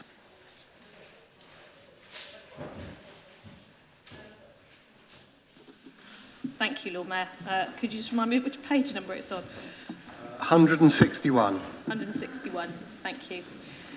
Yes, well, first of all, I'd just like to, I'm not going to say very much on it because it is a long agenda, but I would like to say that I think that we've seen something of a new lease of life in the Oxford Strategic Partnership over the last year, and I'm really grateful to Baroness Royal for agreeing to chair it. I think she's been doing an excellent job. And I think one of the reasons for that is because it feels like it's got a bit of a new sense of purpose around the whole idea of an inclusive economy. And sort of having that level of focus around one area, I think, has been very valuable. Some members in the Chamber may have been to some of the inclusive growth seminars that have grown out of the OSP. And I think they have been really, really useful and valuable. Interestingly, a number of my fellow leaders in surrounding councils have been beginning to attend these seminars, and I'm hoping they might learn something from them and take messages back and use them in their own councils. But I do think it's a really valuable body for bringing together different partners across Oxford and Oxfordshire to focus on the issues which are burning issues in our city, which we cannot solve alone, but we can work together to deliver. There's more in this particular paper. If anyone wants to ask me questions, I'm happy to answer them, but I think I'll leave it there. Thank you, Lord Mayor. Councillor Gant. Yeah, thanks very much. Thank you for this report. I was on the OSP for a bit, and I always found it a very useful organisation to attend because it's different from others, and it's just has a very interesting range of people on it. Just a couple of points. First of all, I absolutely agree that Baroness Royal is a very good chair. Paragraph 37 does say that it now the partnership now has a new strong chair. Just to reinforce, I hope that doesn't imply that the previous chair was not valued, because both the interim chair and the previous one were also excellent.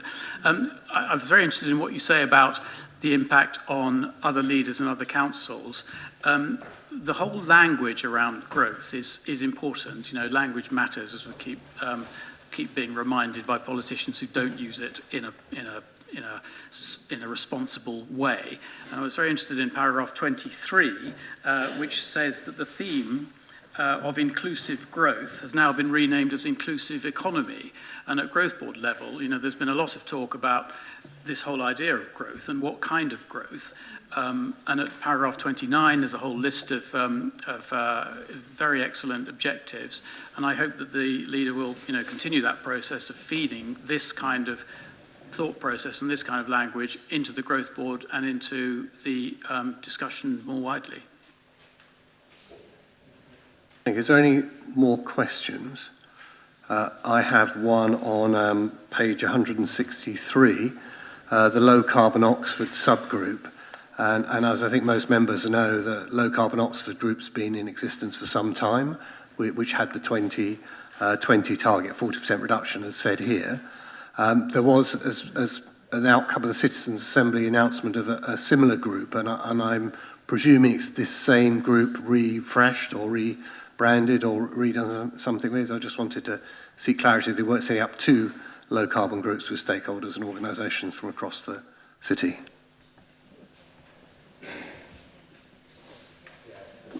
I'm looking at Caroline for advice on that, but I think she's saying yes. We're not trying to reinvent the wheel. We're trying to sort of bring the two ideas together and refresh this particular group. Just in response to Andrew's point, I think in the context of the OSP, it is really critical to be talking about an inclusive economy, because it's not just about growth, it is about our existing economy and making sure that it actually delivers for people across the whole community. I think it is slightly different in terms of the growth board, because by definition it is talking about growth, but the inclusive agenda I think is really important, and it absolutely, that and sustainability are two issues that I constantly raise at the growth board, both in our sort of meetings that we have as a growth board and also in our discussions with leaders across the county. And I think it is beginning to have some resonance with the other leaders, and I do feel that we are beginning to have a slight change in mindset around the need to make sure that growth is delivering for the people in Oxfordshire more widely, and making sure that, you know, we're looking after our citizens, particularly those who are most disadvantaged. Thank you. There's no more questions. That's just for noting this report. Thank you very much. We'll move on to 16B, which is another report from yourself, which is on page 171. In view of the time, Lord Mayor, I'm very happy to take questions on the report and just basically hope that everyone has read it. So might be the easiest way of dealing with it. Do we have Councillor Gant? Yep, sorry, I don't want to keep everybody from their bikes and their buses home, but just similar things to on the last report, actually. Firstly, I thought this was an excellent report. I'll say that because Caroline's about to go. Paragraph 1 begins with this statement: government have identified the area known as the Oxford-Cambridge Arc as an economic priority. It then goes on to say local authorities have recognised the need for collaboration and engagement, which doesn't actually say that government haven't recognised the need for engagement, but it kind of implies it. And you know, that's an important point, you know, related to what we were saying about our friend Mr. Shapps as well. Paragraph 7 talks about the leaders group, and paragraph 8 about the executive committee. One of the threads around, you know, public engagement with this whole process are these bodies with names like executive committee, which makes it sound like it's got executive authority, and we keep being told, well, no, it hasn't. But it does matter, you know, how people perceive these things. On paragraph 8, the leader, or the chair, I should say, of the Oxfordshire-wide leaders group is Councillor Wood, and I wonder whether the leader thinks it is of any significance that, as far as I know, he's the leader of the only council that has not formally opposed the expressway. Just picking up a couple of other things, in paragraph 13, I was very interested to read bullet point 4 around the environment. That was excellent to read that, especially since it specifically refers to the motion passed by this council around advancing the national natural capital agenda passed in July of next year. So I look forward to following that through. And then just two points very briefly. In paragraph 14, again, this is talking about the workshops. You know, the language here is just more encouraging than we read in other documents like the local industrial strategy, and I hope that will continue to be a trend. And at the end of paragraph 17, it talks about our most significant challenges, and it puts them in this order: climate change, health and well-being, inclusive economy. Now, they're sometimes the other way around, and this is right. Is there any, to respond to that? Or so I don't think we've heard anyone else asking to talk on it. So. Okay, well, thank you. Firstly, just on the issue of an executive committee, I should make it clear it doesn't actually exist at the moment. So, you know, Councillor Mills has been appointed in theory to a committee that doesn't exist. I mean, in all honesty, the ARC is quite an amorphous body at the moment. You know, we're still working on how to engage with it, with each other and with government, and to try and come together to make sure that if there is to be development in our area and investment into our area from government, that we are best able to have some kind of democratic mandate to ensure that the infrastructure funding that comes with it is spent in the interests and with the consent of local people. And with those key aims that you just picked out as being key to all of it. In terms of your question about Councillor Wood and the significance or otherwise of Charwell District Council's views on the expressway, I don't think there is any significance in terms of his position as chair of the group. I think there's actually an increasing number of councils across the whole ARC area who are against the expressway, so I think it's an interesting and developing viewpoint, and we shall have to see where government ends up on that. Obviously, we're aware that Mr. Shapps decided in the middle of an election campaign that he wasn't perhaps so keen on it after all, but it's gone terribly quiet since then, it appears, so we'll have to see where he ends up on that one. I mean, beyond that, I mean, I think all I can say about the ARC at the moment is it continues to be a way of us engaging with each other as councils across this area and with government. We do know, it was in the Conservative Party manifesto, that they are committed to putting quite a lot of investment across the ARC area. It's going to be important that our voice is being heard in that room to say, We want it to be, we want infrastructure to be sustainable. We want it to make sure that it's delivering houses for people who can't afford to buy big executive houses but might want some social housing. And we need to make sure that we're getting investment into public transport, cycling and pedestrian routes, as well as expressways if we end up having to have an expressway. I still hope that we don't. Thank you. This is obviously for noting, so I take it that we note it as a council. Moving on to item 17, Scrutiny Committee update from Councillor Gant. Yes, thanks, Lord Mayor. In the interest of time, I won't add anything to what's already in the report. I'd just like to thank our excellent officer, Tom Hudson. The items that we looked at are in the report, and the recommendations and responses are at the back. Does anyone, I know that a lot of effort goes into these reports and it's always deflating when you take them to council. As a previous chair of Scrutiny, no one asked any questions. But, right, does anyone have any questions? It's a bit of a lead-in. Well, that's a no, but thank you very much for your hard work as chair of Scrutiny. And we'll move swiftly on to item 8. We'll note that report and move swiftly on to item 18. Yep. I've just been asked to give Councillor Bailey Summers' apologies for the whole meeting.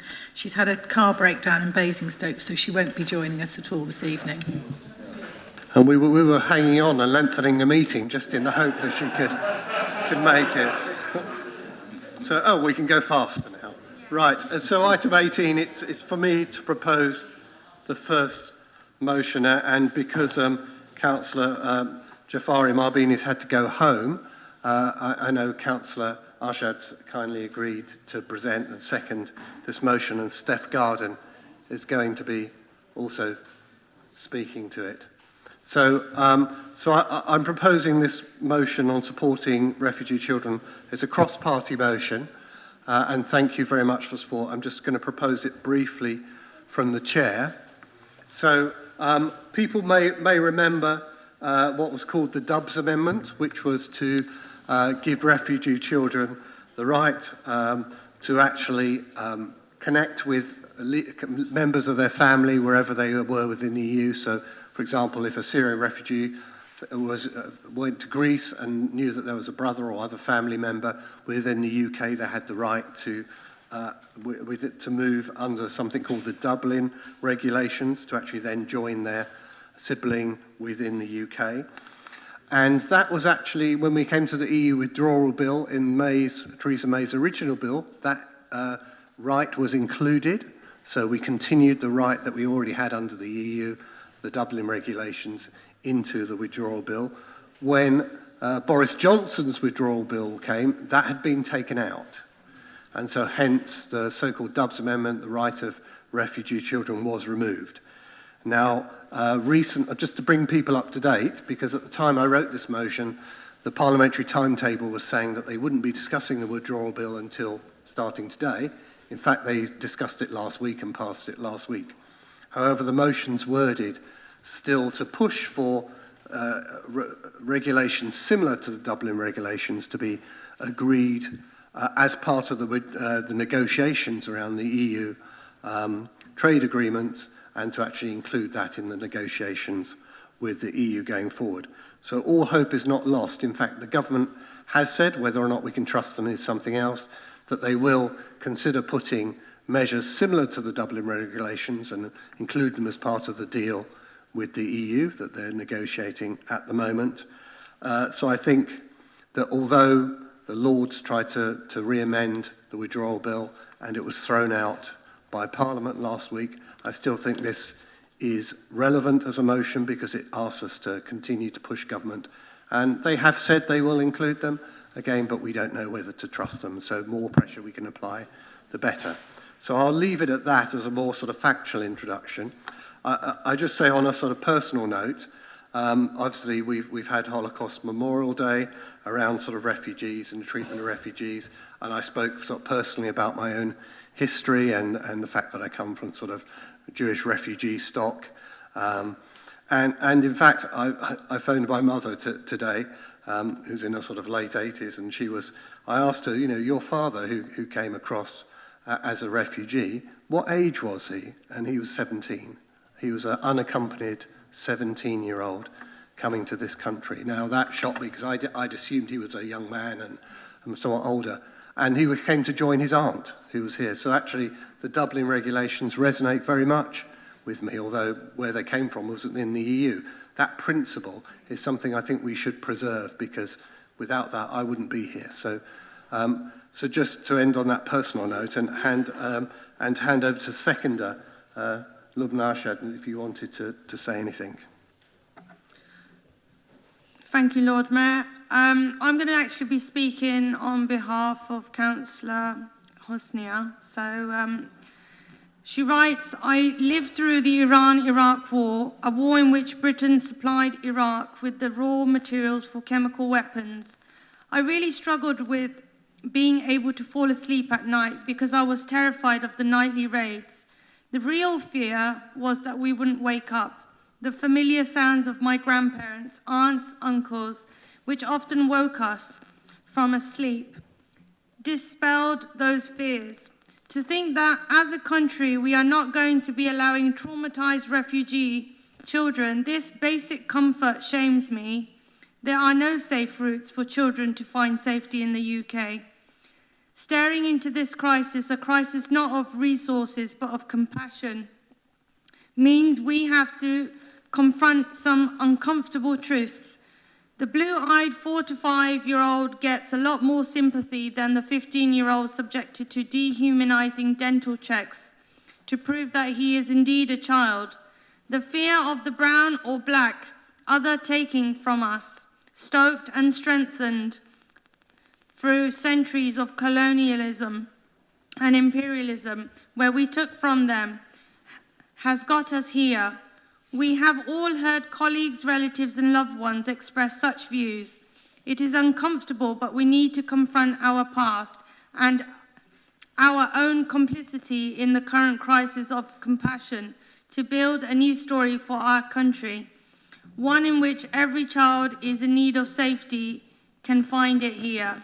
Muhammad Asaf, 12, writes, when my teacher asked me what I wanted to be, I did not say a refugee, but I am a child who left his country to strangers, who witnessed a war. Refugee, refugee, the word the West was holding for me. Thank you. Thank you very much. Steph Garden. A poignant reminder of all the unaccompanied minors that have travelled, that have fled countries, and I think that's really important to remember, that these aren't people just necessarily leaving for other reasons than fear, leaving families behind. And I think it really comes down to the respect for family life and compassion towards others that lie at the heart of this motion. As the United Kingdom withdraws from the EU, it is incumbent on all of us to ensure that the promises that Britain would be a better and a fairer place are upheld.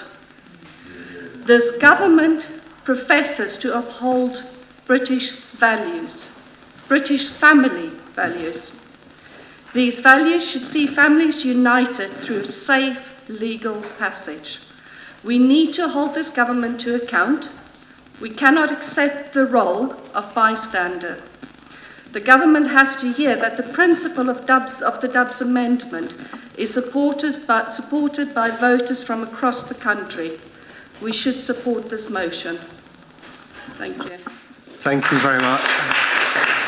I'll just do a very brief summing up and then we'll move to a vote on this. We've agreed previously that we'll just have the 3 speakers.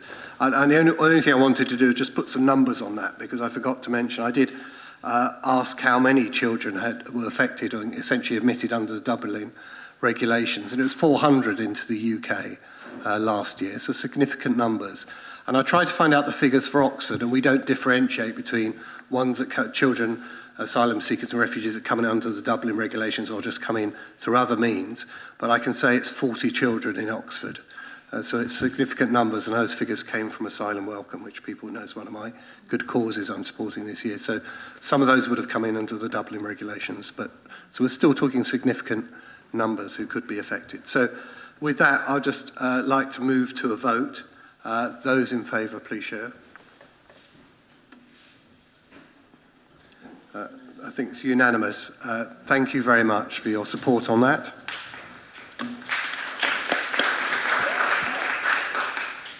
And we'll move on to motion 2, licensing private sector homes, proposed by Councillor Linda Smith and seconded by Councillor Taylor. Thank you, Lord Mayor.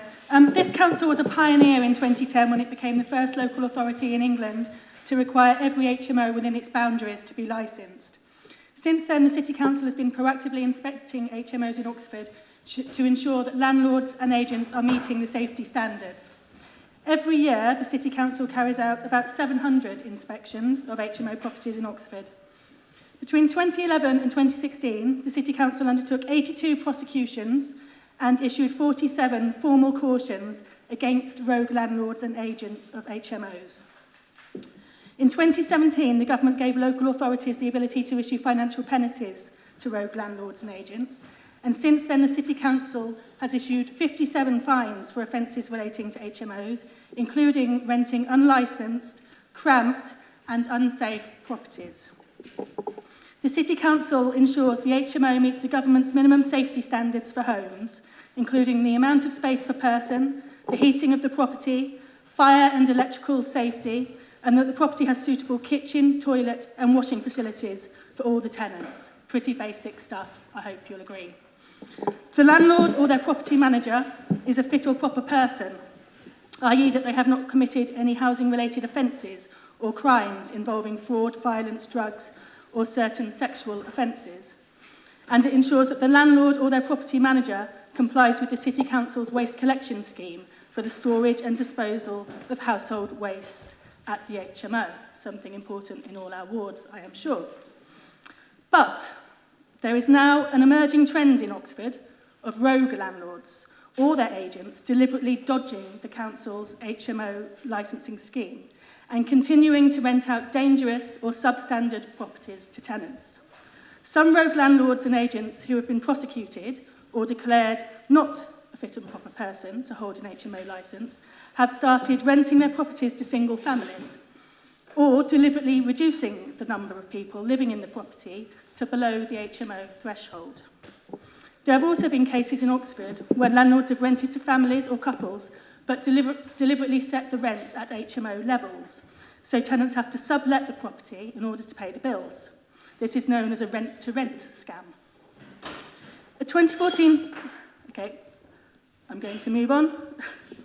I'll just say all Oxford residents deserve a safe home, and as a council, we should make sure that we do everything in our power to try and ensure that they have one. I believe that now means backing a citywide licensing scheme, and I've asked officers to draw up a scheme for consultation and then approval by this council, and then for submission to government for the necessary approval by the Secretary of State. And I hope that council will support this course of action and support a mandatory licensing scheme for all privately let homes in the city. It is just the principle where I'm asking you to support this evening. There's still a lot of work to do in order to draw up those proposals and to consult on the scheme. And I don't know if you're planning on moving your amendment, but you will. Okay, so I'll talk to that then.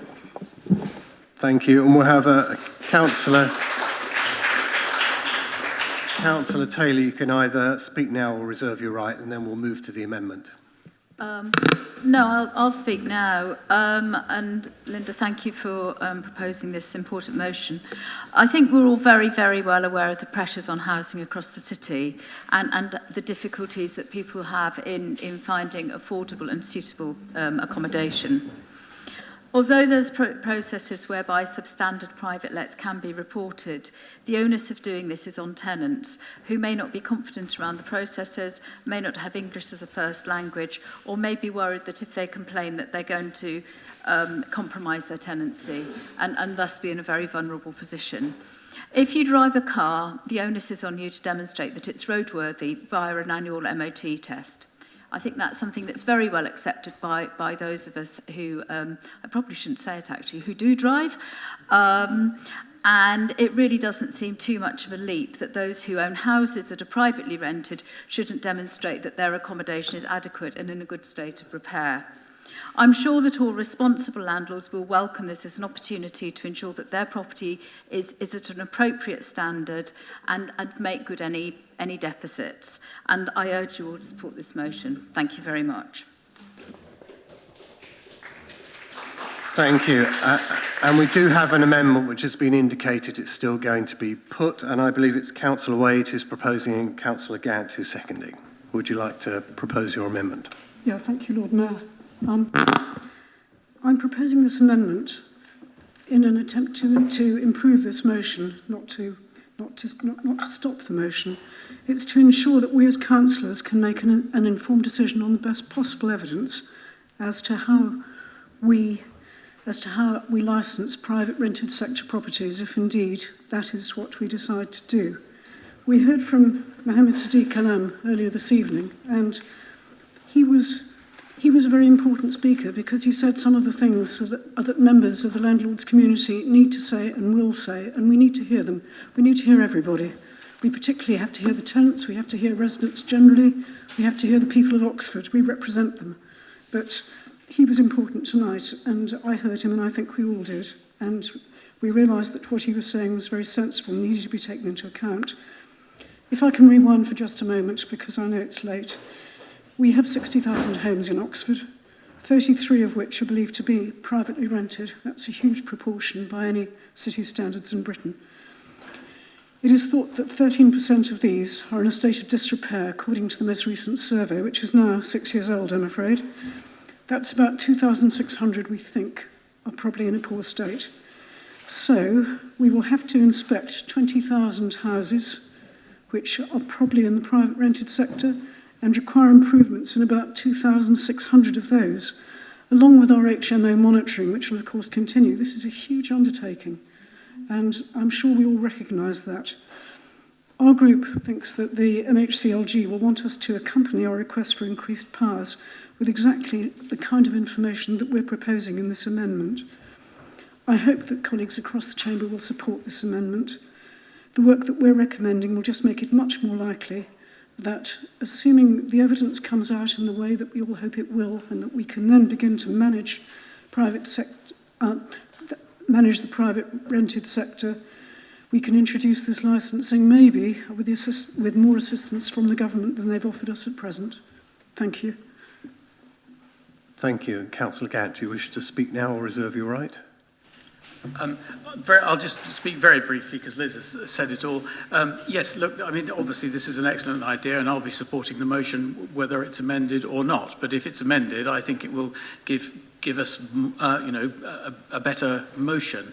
Councillor Smith's written answer to the earlier question. Councillor Wade, said that there's no evidence that imposing a licensing cost on landlords would put up rents. Well, surely it is common sense that if you increase the cost, then you're going to have to balance that somewhere. And it seems to me obvious that it will cause some landlords to simply not remain in the market. And I would simply like a detailed assessment of the potential impact on the PRS to avoid perverse outcomes. Thank you. So I'm now opening up debate on the amendment. So Councillor Smith, Councillor Aziz, Councillor Angenda. Yeah, so I'd like to ask colleagues to reject this amendment. I don't accept it as the mover of the motion. I think that there's two reasons for that. The first part is just scaremongering, and it's not something that has any sort of evidence or and it's not something that I would want to support. Secondly, I think there's a bit of a misunderstanding of where we are with this process. This is just an opportunity for this council to support the principle of a licensing scheme. You're asking officers to evaluate a licensing scheme when we don't know the details of it yet. You know, what I'm asking officers to do is draw up proposals for a licensing scheme. That hasn't happened yet. You know, when that has happened, it will go out to consultation and it will need to be agreed by either Cabinet or Council or possibly both. And there will be all the usual opportunities for scrutiny to ask those questions and look into the detail and perhaps improve it. So for those reasons, I'd ask Council to reject the amendment. Councillor Aziz and Councillor Azad. So I'd also like to suggest that we do not accept the amendment, and it's for very clear and principled reasons. And just to echo what Councillor Smith has said, right now the principle of this scheme is being set up.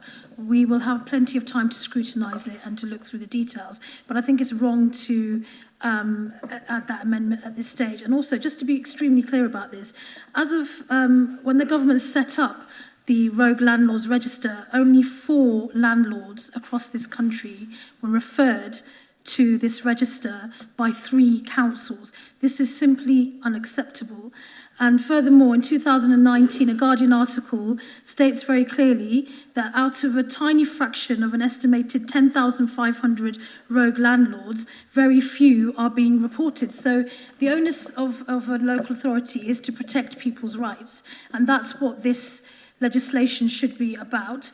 And the final point I want to make is there's been lots of conflation about increasing, homelessness could potentially be increased and all of this. There is simply no evidence, and I think we have to be really careful, and we should only be speaking factually. But one of the facts of the matter is that across this country, increasing numbers of people are now renting. They have very few rights. They're being moved around from pillar to post.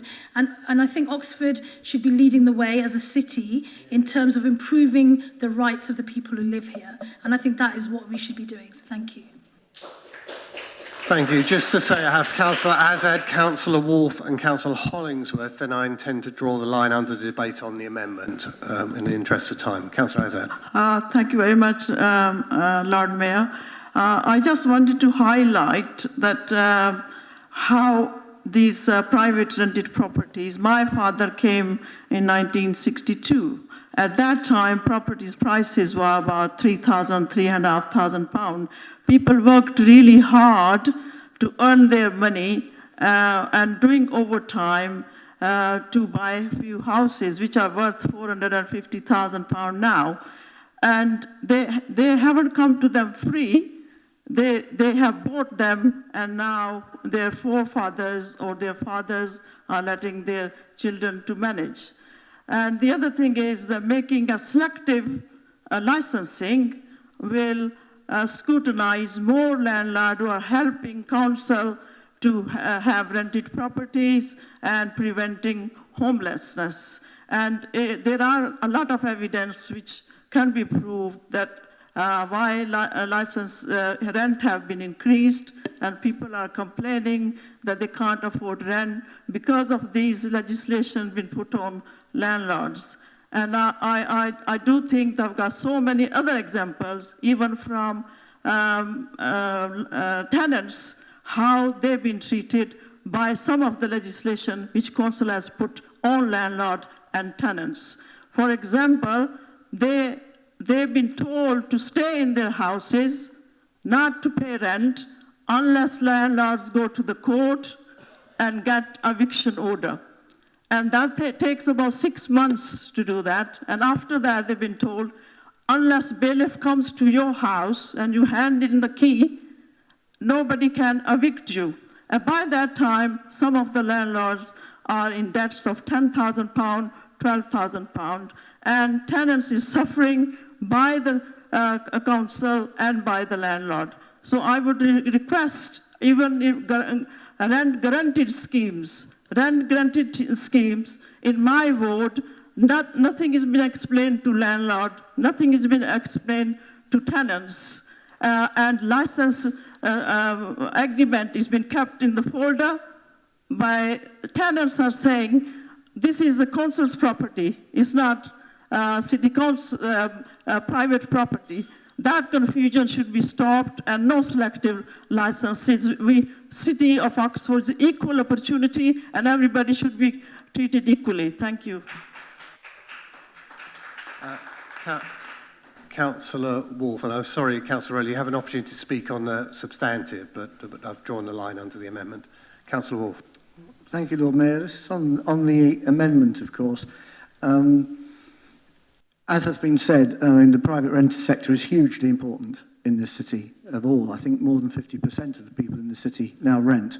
And the numbers involved, as Councillor Wade, I think it was, or Councillor Gant made clear, the number of properties involved is very large. So any kind of rollout of a scheme like this is going to have to be done with immense care. I do understand that this is early stage in the discussion, but motion actually talks about there's a lot of talk about talking with central government, but I think I am a bit queasy in what Councillor Smith said, which is a very good speech, but she did highlight that actually the HMO licensing scheme had unintended consequences, quite severe unintended consequences, in fact.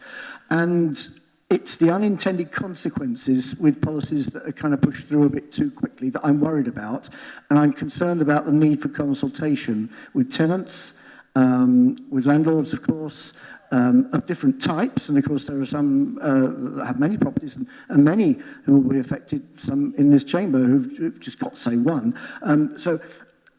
I feel that there's a need for great caution. There's a need for some scheme, because I'm sure that there are problems. We've been told tonight that the one consequence will not be that rents rise.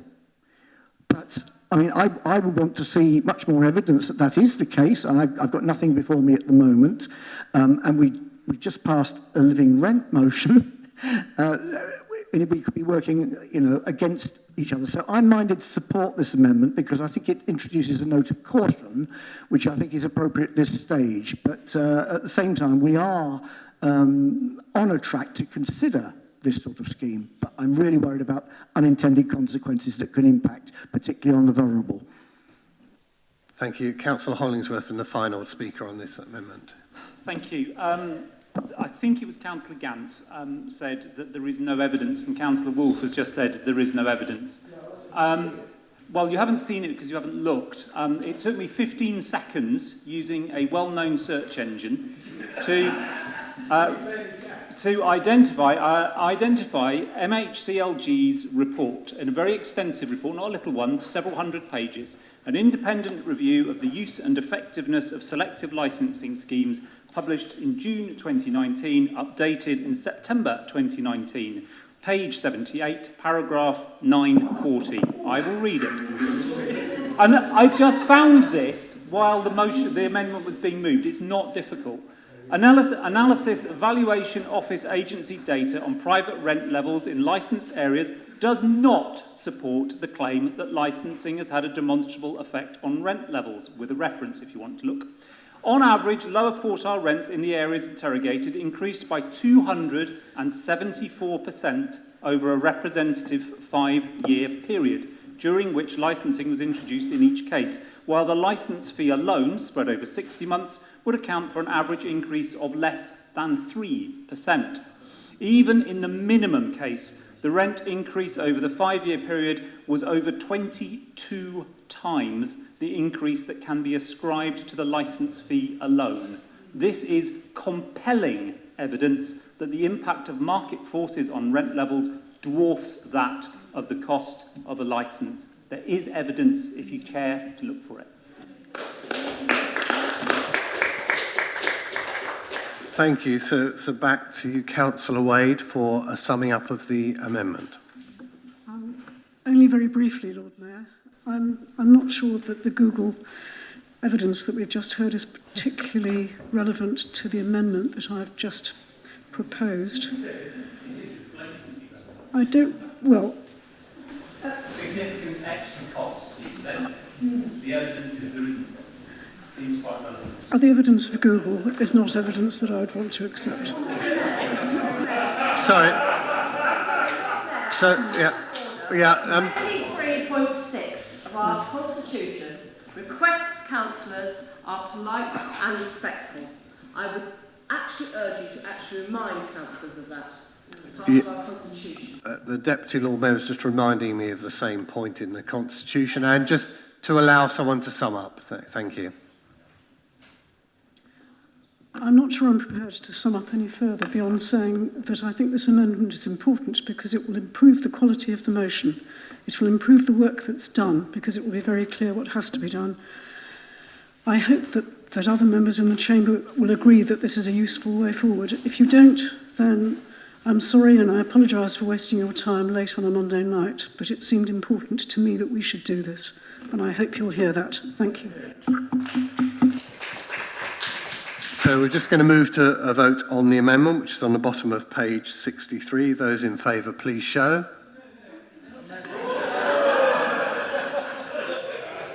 It's getting late, Councillor Smith. It's the amendment. I think I did say the amendment. Yeah, thank you. And those against? Okay, I think the amendment clearly falls. So now we're discussing the substantive motion, and Councillor Earlier had you down to speak. I don't know if you still wish to. Is there anyone wishes to speak, or do you just sum up? I mean, we haven't really had much debate on it. There's no need for summing up, but you can just... There is something. Okay. Councillor Hollingsworth's forensic production of evidence has rather blown my somewhat folksy anecdote out of the water, but I'm going to use it anyway. And, I just wanted to address this concern about it pushing rents up. Those of us in the chamber who are landlords in Oxford, particularly if you use a letting agent, perhaps, you can have a think about when you've shown the estate agent round and you've discussed, what you'll be charging for your property. Does the estate agent turn around and say, well, what are your costs?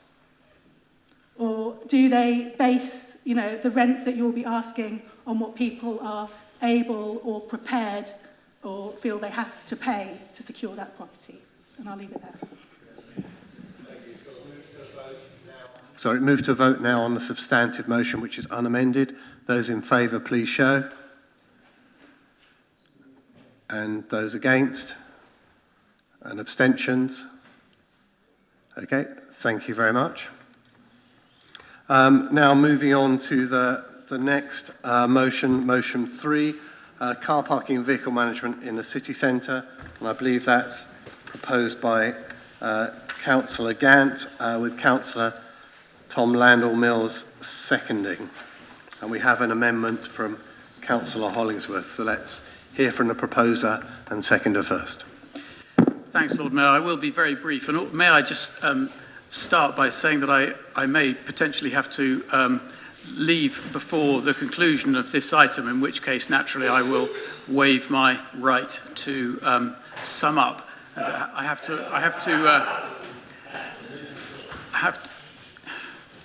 Sorry, was that funny? What did I say that was funny? Member respect. I mean, yes. We could, as it gets late, I'm sure we can all see humour in lots of different places, but please show some respect and at least have the decency of allowing a proposer to speak. Thank you. Yes, I was trying to do fellow members the courtesy of explaining to them by apologising that I might have to leave because I have to pick up a member of my family. I regret if that's amusing, but that happens to be the case. So I'll speak briefly. Lord Mayor, the availability of parking spaces in council facilities and the cost of using them are a key tool in managing car use in our city. We all know that car use in our city is not how we would want it to be, and I believe that this council needs to review its actions in this respect as a matter of urgency. To take just one example, the planning condition, the planning agreement of the Westgate Alliance allowed the Alliance to set car park charges in its car park on condition that it, and I quote, has regard to other factors including charges in council facilities. Does council believe that that is working as we would want it to? Because I do not. That is the sort of issue that would be captured by this review, and others are mentioned in the motion. It seems to me that this is perfectly obvious that this is a good idea, and I hope we all vote for it. Councillor Landell-Mills, do you wish to speak now or reserve your right? I reserve my right, but right, thank you. And so we have an amendment from Councillor Hollingsworth, and I don't believe I've got a seconder. I'll be very quick, so Andrew gets to sum up, I hope. I wanted to amend this. I find it a difficult motion to amend as the monitoring officer will ascribe. But what I wanted to include was that which had been left out, which is the fact that there have been 50 years of policies along the lines that the councillor who's moved the motion now wants us to have. It's one of those sort of tricky motions. I don't know whether it was deliberate or not. If it was diabolically clever. I'm never sure that Councillor Gant is diabolical, but I do know he's clever, so he may well have done it deliberately. The point of the amendment is to emphasise what has gone before with the need to keep all of those policies under review, but to do so meaningfully. As Councillor Gant has said in moving the motion, the Westgate planning condition is a planning condition. This council cannot amend a planning condition. So I would accept that there is much that needs to be done to improve the workings of the traffic system around the Westgate, and the council is having a meeting with the Westgate tomorrow to address exactly that issue. It doesn't require a policy review, it just requires action which is already happening. It is also quite clear that the original motion, which is why I'm amending it, wanted to do two things: maximise income while trying to address traffic issues. I think maximising income is the wrong priority, and that is why I wanted to change it. As the climate emergency makes clear, and as our traffic policies 50 years ago, and indeed the ones we've been talking about today, make clear, we need to not just keep the status quo, but reduce the amount of private car traffic in the city. The logical consequence of that, and indeed the policy tool which this city has used and will continue to use, is to reduce the numbers of spaces in which those private cars will park, whether it's through residence parking zones or through workplace parking levies, or through the gradual reduction in parking spaces right the way across the city. And I think that is the policy direction that's embedded in our strategies, in our policies, and indeed the financial implications of it are embedded in and referred to, I believe, in the medium-term risks of the medium-term financial strategy. That seems to me the direction to go in, and obviously we need to keep it under review, but I think to say that there is no policy to start with, which is the implication of the original motion, I think is untrue and unhelpful. Thank you very much. Who is your seconder? Councillor Turner, right? You've nominated him. Fine, that's okay. Formally. So we now have a... so shall we... Sorry, I've lost my thread. It's getting that time. We're on the amendment still. Yes. Yeah, I think that I don't think we've heard anyone else wishing to speak, so if you want to sum up. Sorry, Lord Mayor, don't I have to say if I accept it or not? Oh, yes. Someone's paying attention. The short answer is no. Thank you, Alex, very much for your very polite speech and for your kind words. Obviously, there is obviously a cumulative effect to manners, that if somebody is ill-mannered, if somebody else is excessively polite, then that cancels out the earlier occasion. Well, look, I mean, first of all, the two bullet points at the end of the motion are in that order, you know, to limit car use and, having done that, then to make sure that the financial benefit to the council is as we would want it to be. I think we're seeking the same objective. I think the two bullet points that you have ended up with are basically the same thing, although probably better expressed and certainly more politely expressed. But the difference is that the amendment seems to me to start from the position that everything is absolutely fine. Well, if to paraphrase the great Jerry Rafferty, let me lead you through the streets of Oxford and I will show you something that will make you change your mind.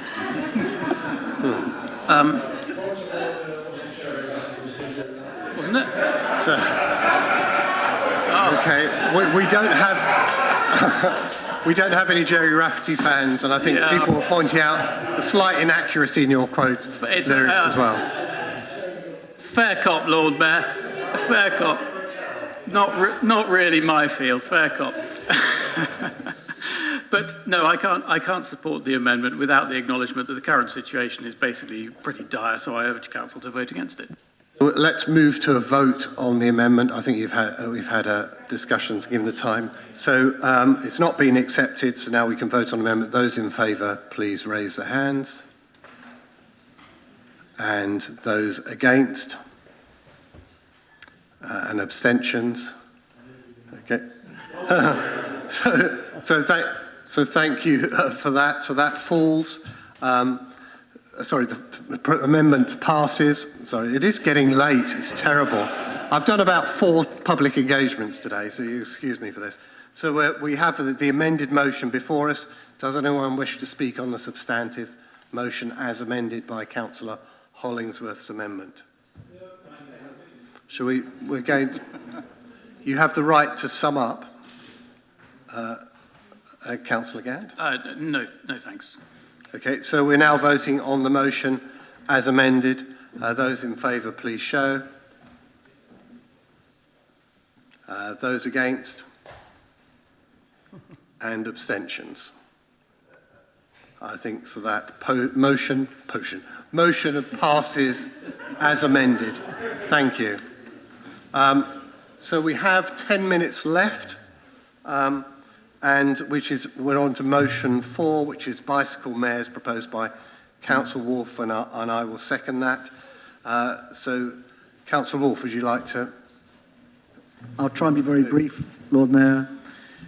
Bicycle mares originate in Amsterdam, social enterprise in Amsterdam. It's an international network. As the motion, I think, says, the point about bicycle mares is they're not councillors. We do have, of course, an estimable cycling champion within the council who convenes a city cycling forum which meets and is well attended by cyclocs who of course are Oxford Cycling Campaign, but also many other different groups actually who are represented, many of whom are probably cyclocs members as well, but have their own sort of lobbying agenda as well. It's a really lively and quite sometimes confused sort of cycling lobby, a very big cycling lobby across the city.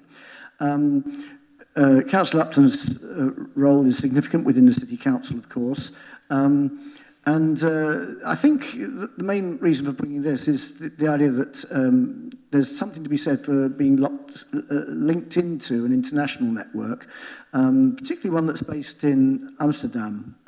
They originally came here to learn from us about cycling infrastructure, and then they went and did it, and we ignored it. And there's a lot to learn from Amsterdam, but on the other hand, Oxford has quite a bit to share with other cities around the world, which are part of this network. The motion doesn't go any further than suggesting the idea that we might move in this direction. The actual process by which a cycling mare might be arrived at is yet to be determined if it was supported. You know, one could say, well, actually, de facto, the chair of Cyclops should be the cycling mayor or whatever. There's all sorts of processes. But I think there's some value in having some focus. Oxford is a wonderful place for having hundreds of different groups all sort of trying to work in the same direction, and sometimes getting focus is very difficult. By having a nominated person, and Louise does a terrific job sort of within the council and convening, but actually having somebody that she and her successors can work with in the city at wide, I think might bring a useful focus to what is actually quite a, well, they talk about trying to organise cyclists is like herding cats, because by our very nature we tend to be very independent-minded. So actually bringing some focus into it, I think, has got some value and is worth exploring, which is what this motion is about. Thank you. Thank you. And I'll just briefly second it. I saw about this initiative and being a mayor and cycling. I wrote to them and said, I'd like to be a cycling mayor for Oxford. And they said, no, you misunderstood it. It's not about having a politician. So I was off the hook. It was actually about having not a mayor who cycles, but someone who has the title of mayor who is not a politician. And it's rather similar to the sort of cycling champions that many cities now have. London has Chris Hoy, I think, and Manchester also has a sort of cycling champion. So someone who's significant within the cycling world, who's done some achievements within the cycling world, who are people who we can look to as independent of the political process, who can reflect the views, as Dick said, of the number of different cycling groups. So I think there is value in the champion concept, which many cities have already found there's value in. I think this takes that further. It says there's an international network of champions, if you like. They happen to have called them cycling mayors to give them a little bit more status. But I think there is value in us having that and recognising someone from outside the council who has that responsibility. There's nothing here about the process for selection or nothing here about who that should be. Dick's made some suggestions. I'm sure there'll be many other suggestions. I just think we can see value in the champion idea, and I think the international links add as an extra dimension.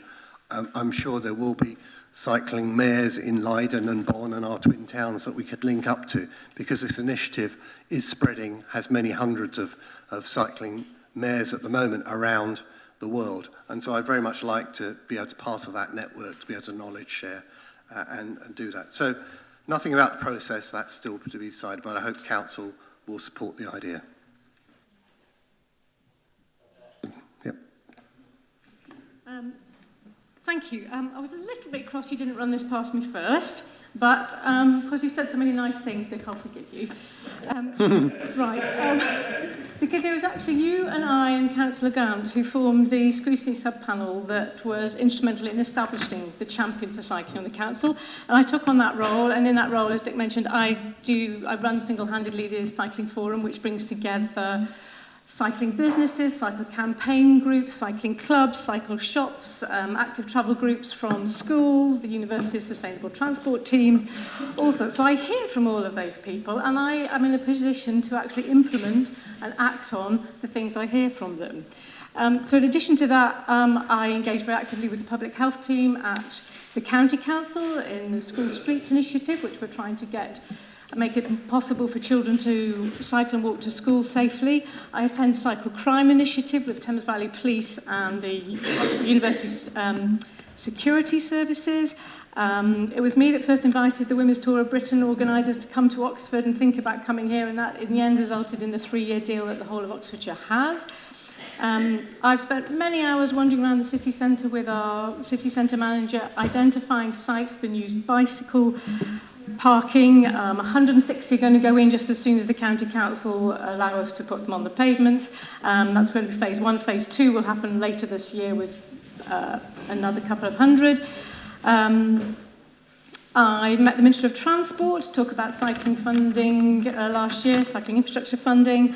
I'm now working up on the Oxford Greenways project, which is looking at developing 10 or 12 routes to come in from the surrounding towns and villages to allow people to be able to cycle into the centre of the city.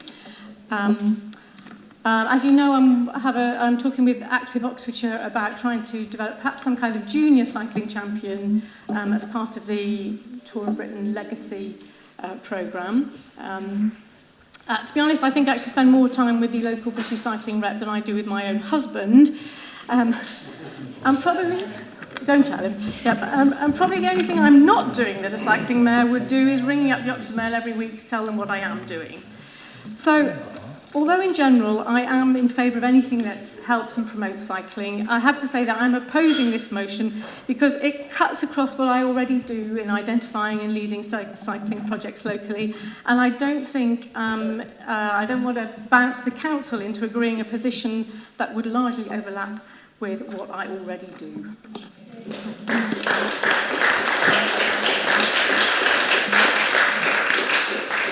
Councillor Cook wishing to speak. Thank you, Lord Mayor.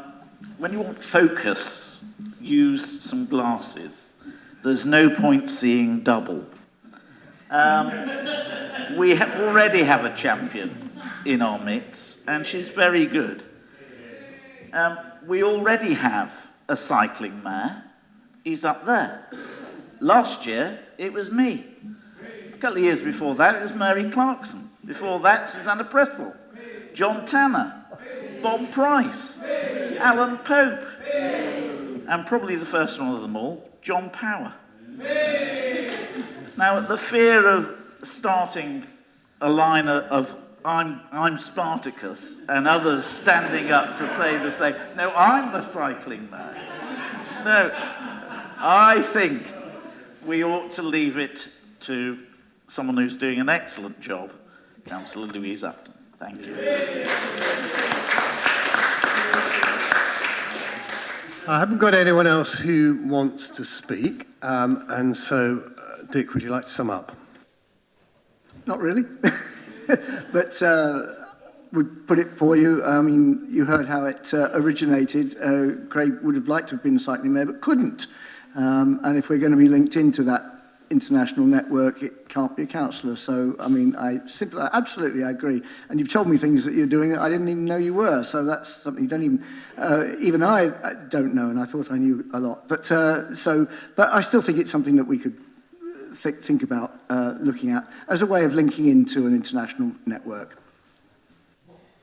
So I now move to a vote on that motion. It's not amended, it's as it stands on the papers. Those in favour, please show. Those against?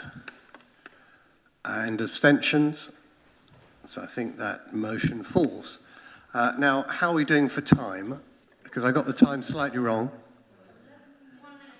No, 11 minutes we have. Right, okay, so I'm told we have 11 minutes left. So, yeah, Councillor Henwood would, I believe, like to withdraw his motion, but we need council to agree that. So, right. Okay, so that means we can move directly to the one we've all been waiting for.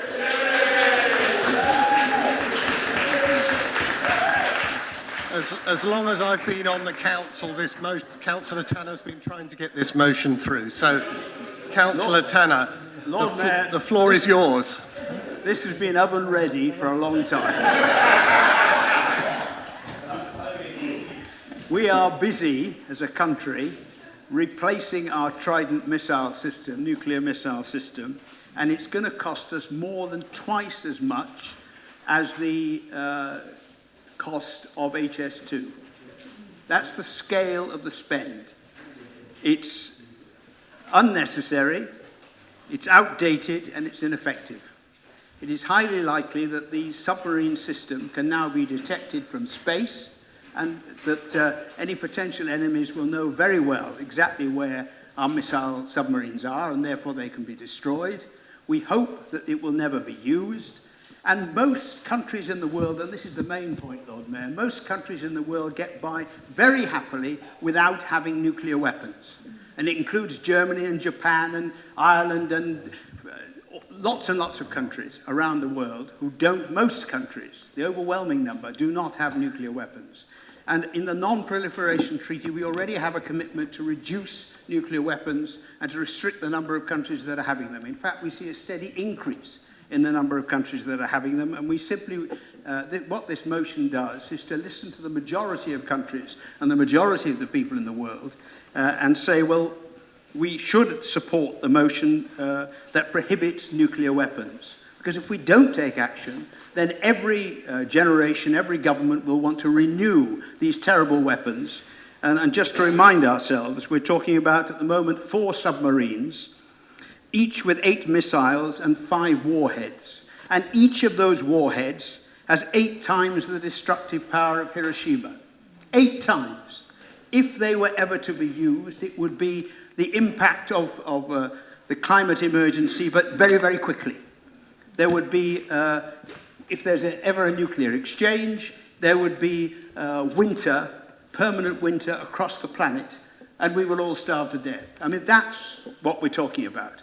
How can we, and I'm talking about the Conservative Party, my own party, invest money and support the idea of renewing these wonderful nuclear weapons, which trundle up and down the A34, Lord Mayor, week by week as they go up to Coalport and then back to Burfield to be engineered into even more dreadful weapons. I hope you will all support this motion. I would think we should express our views to government, and I think in that regard we will have the full support of the people of Oxford, and thank you for making time.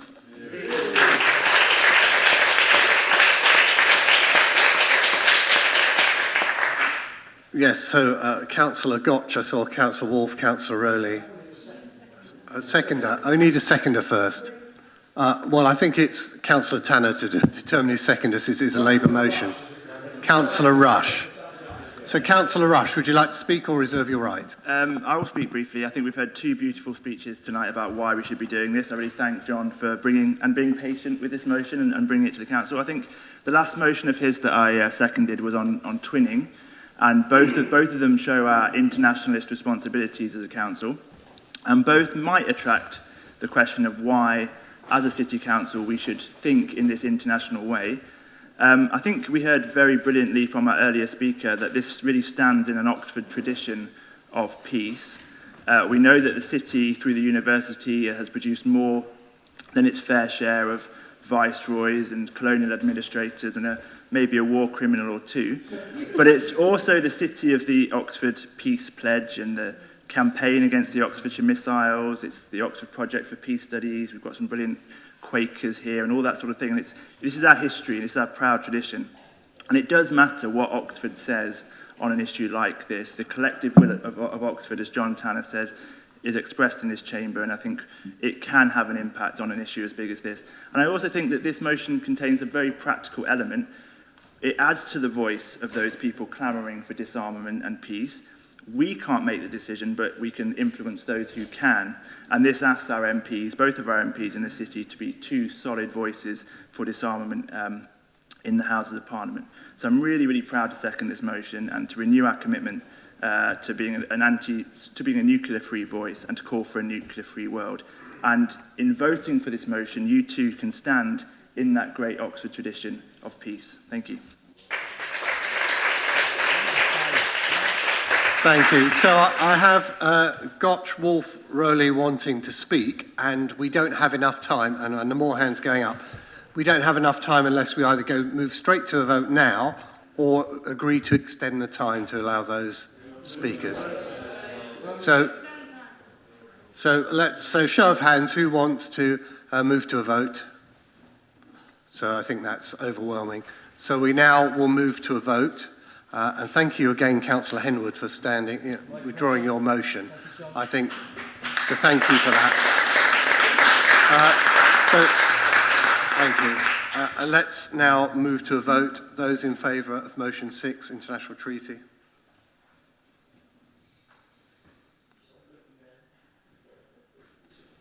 And those against? And abstentions? Fine. Thank you. That passes. Congratulations, Councillor Tanner. And with that, I'd like to close Council. Thank you for your patience. It's been a long agenda.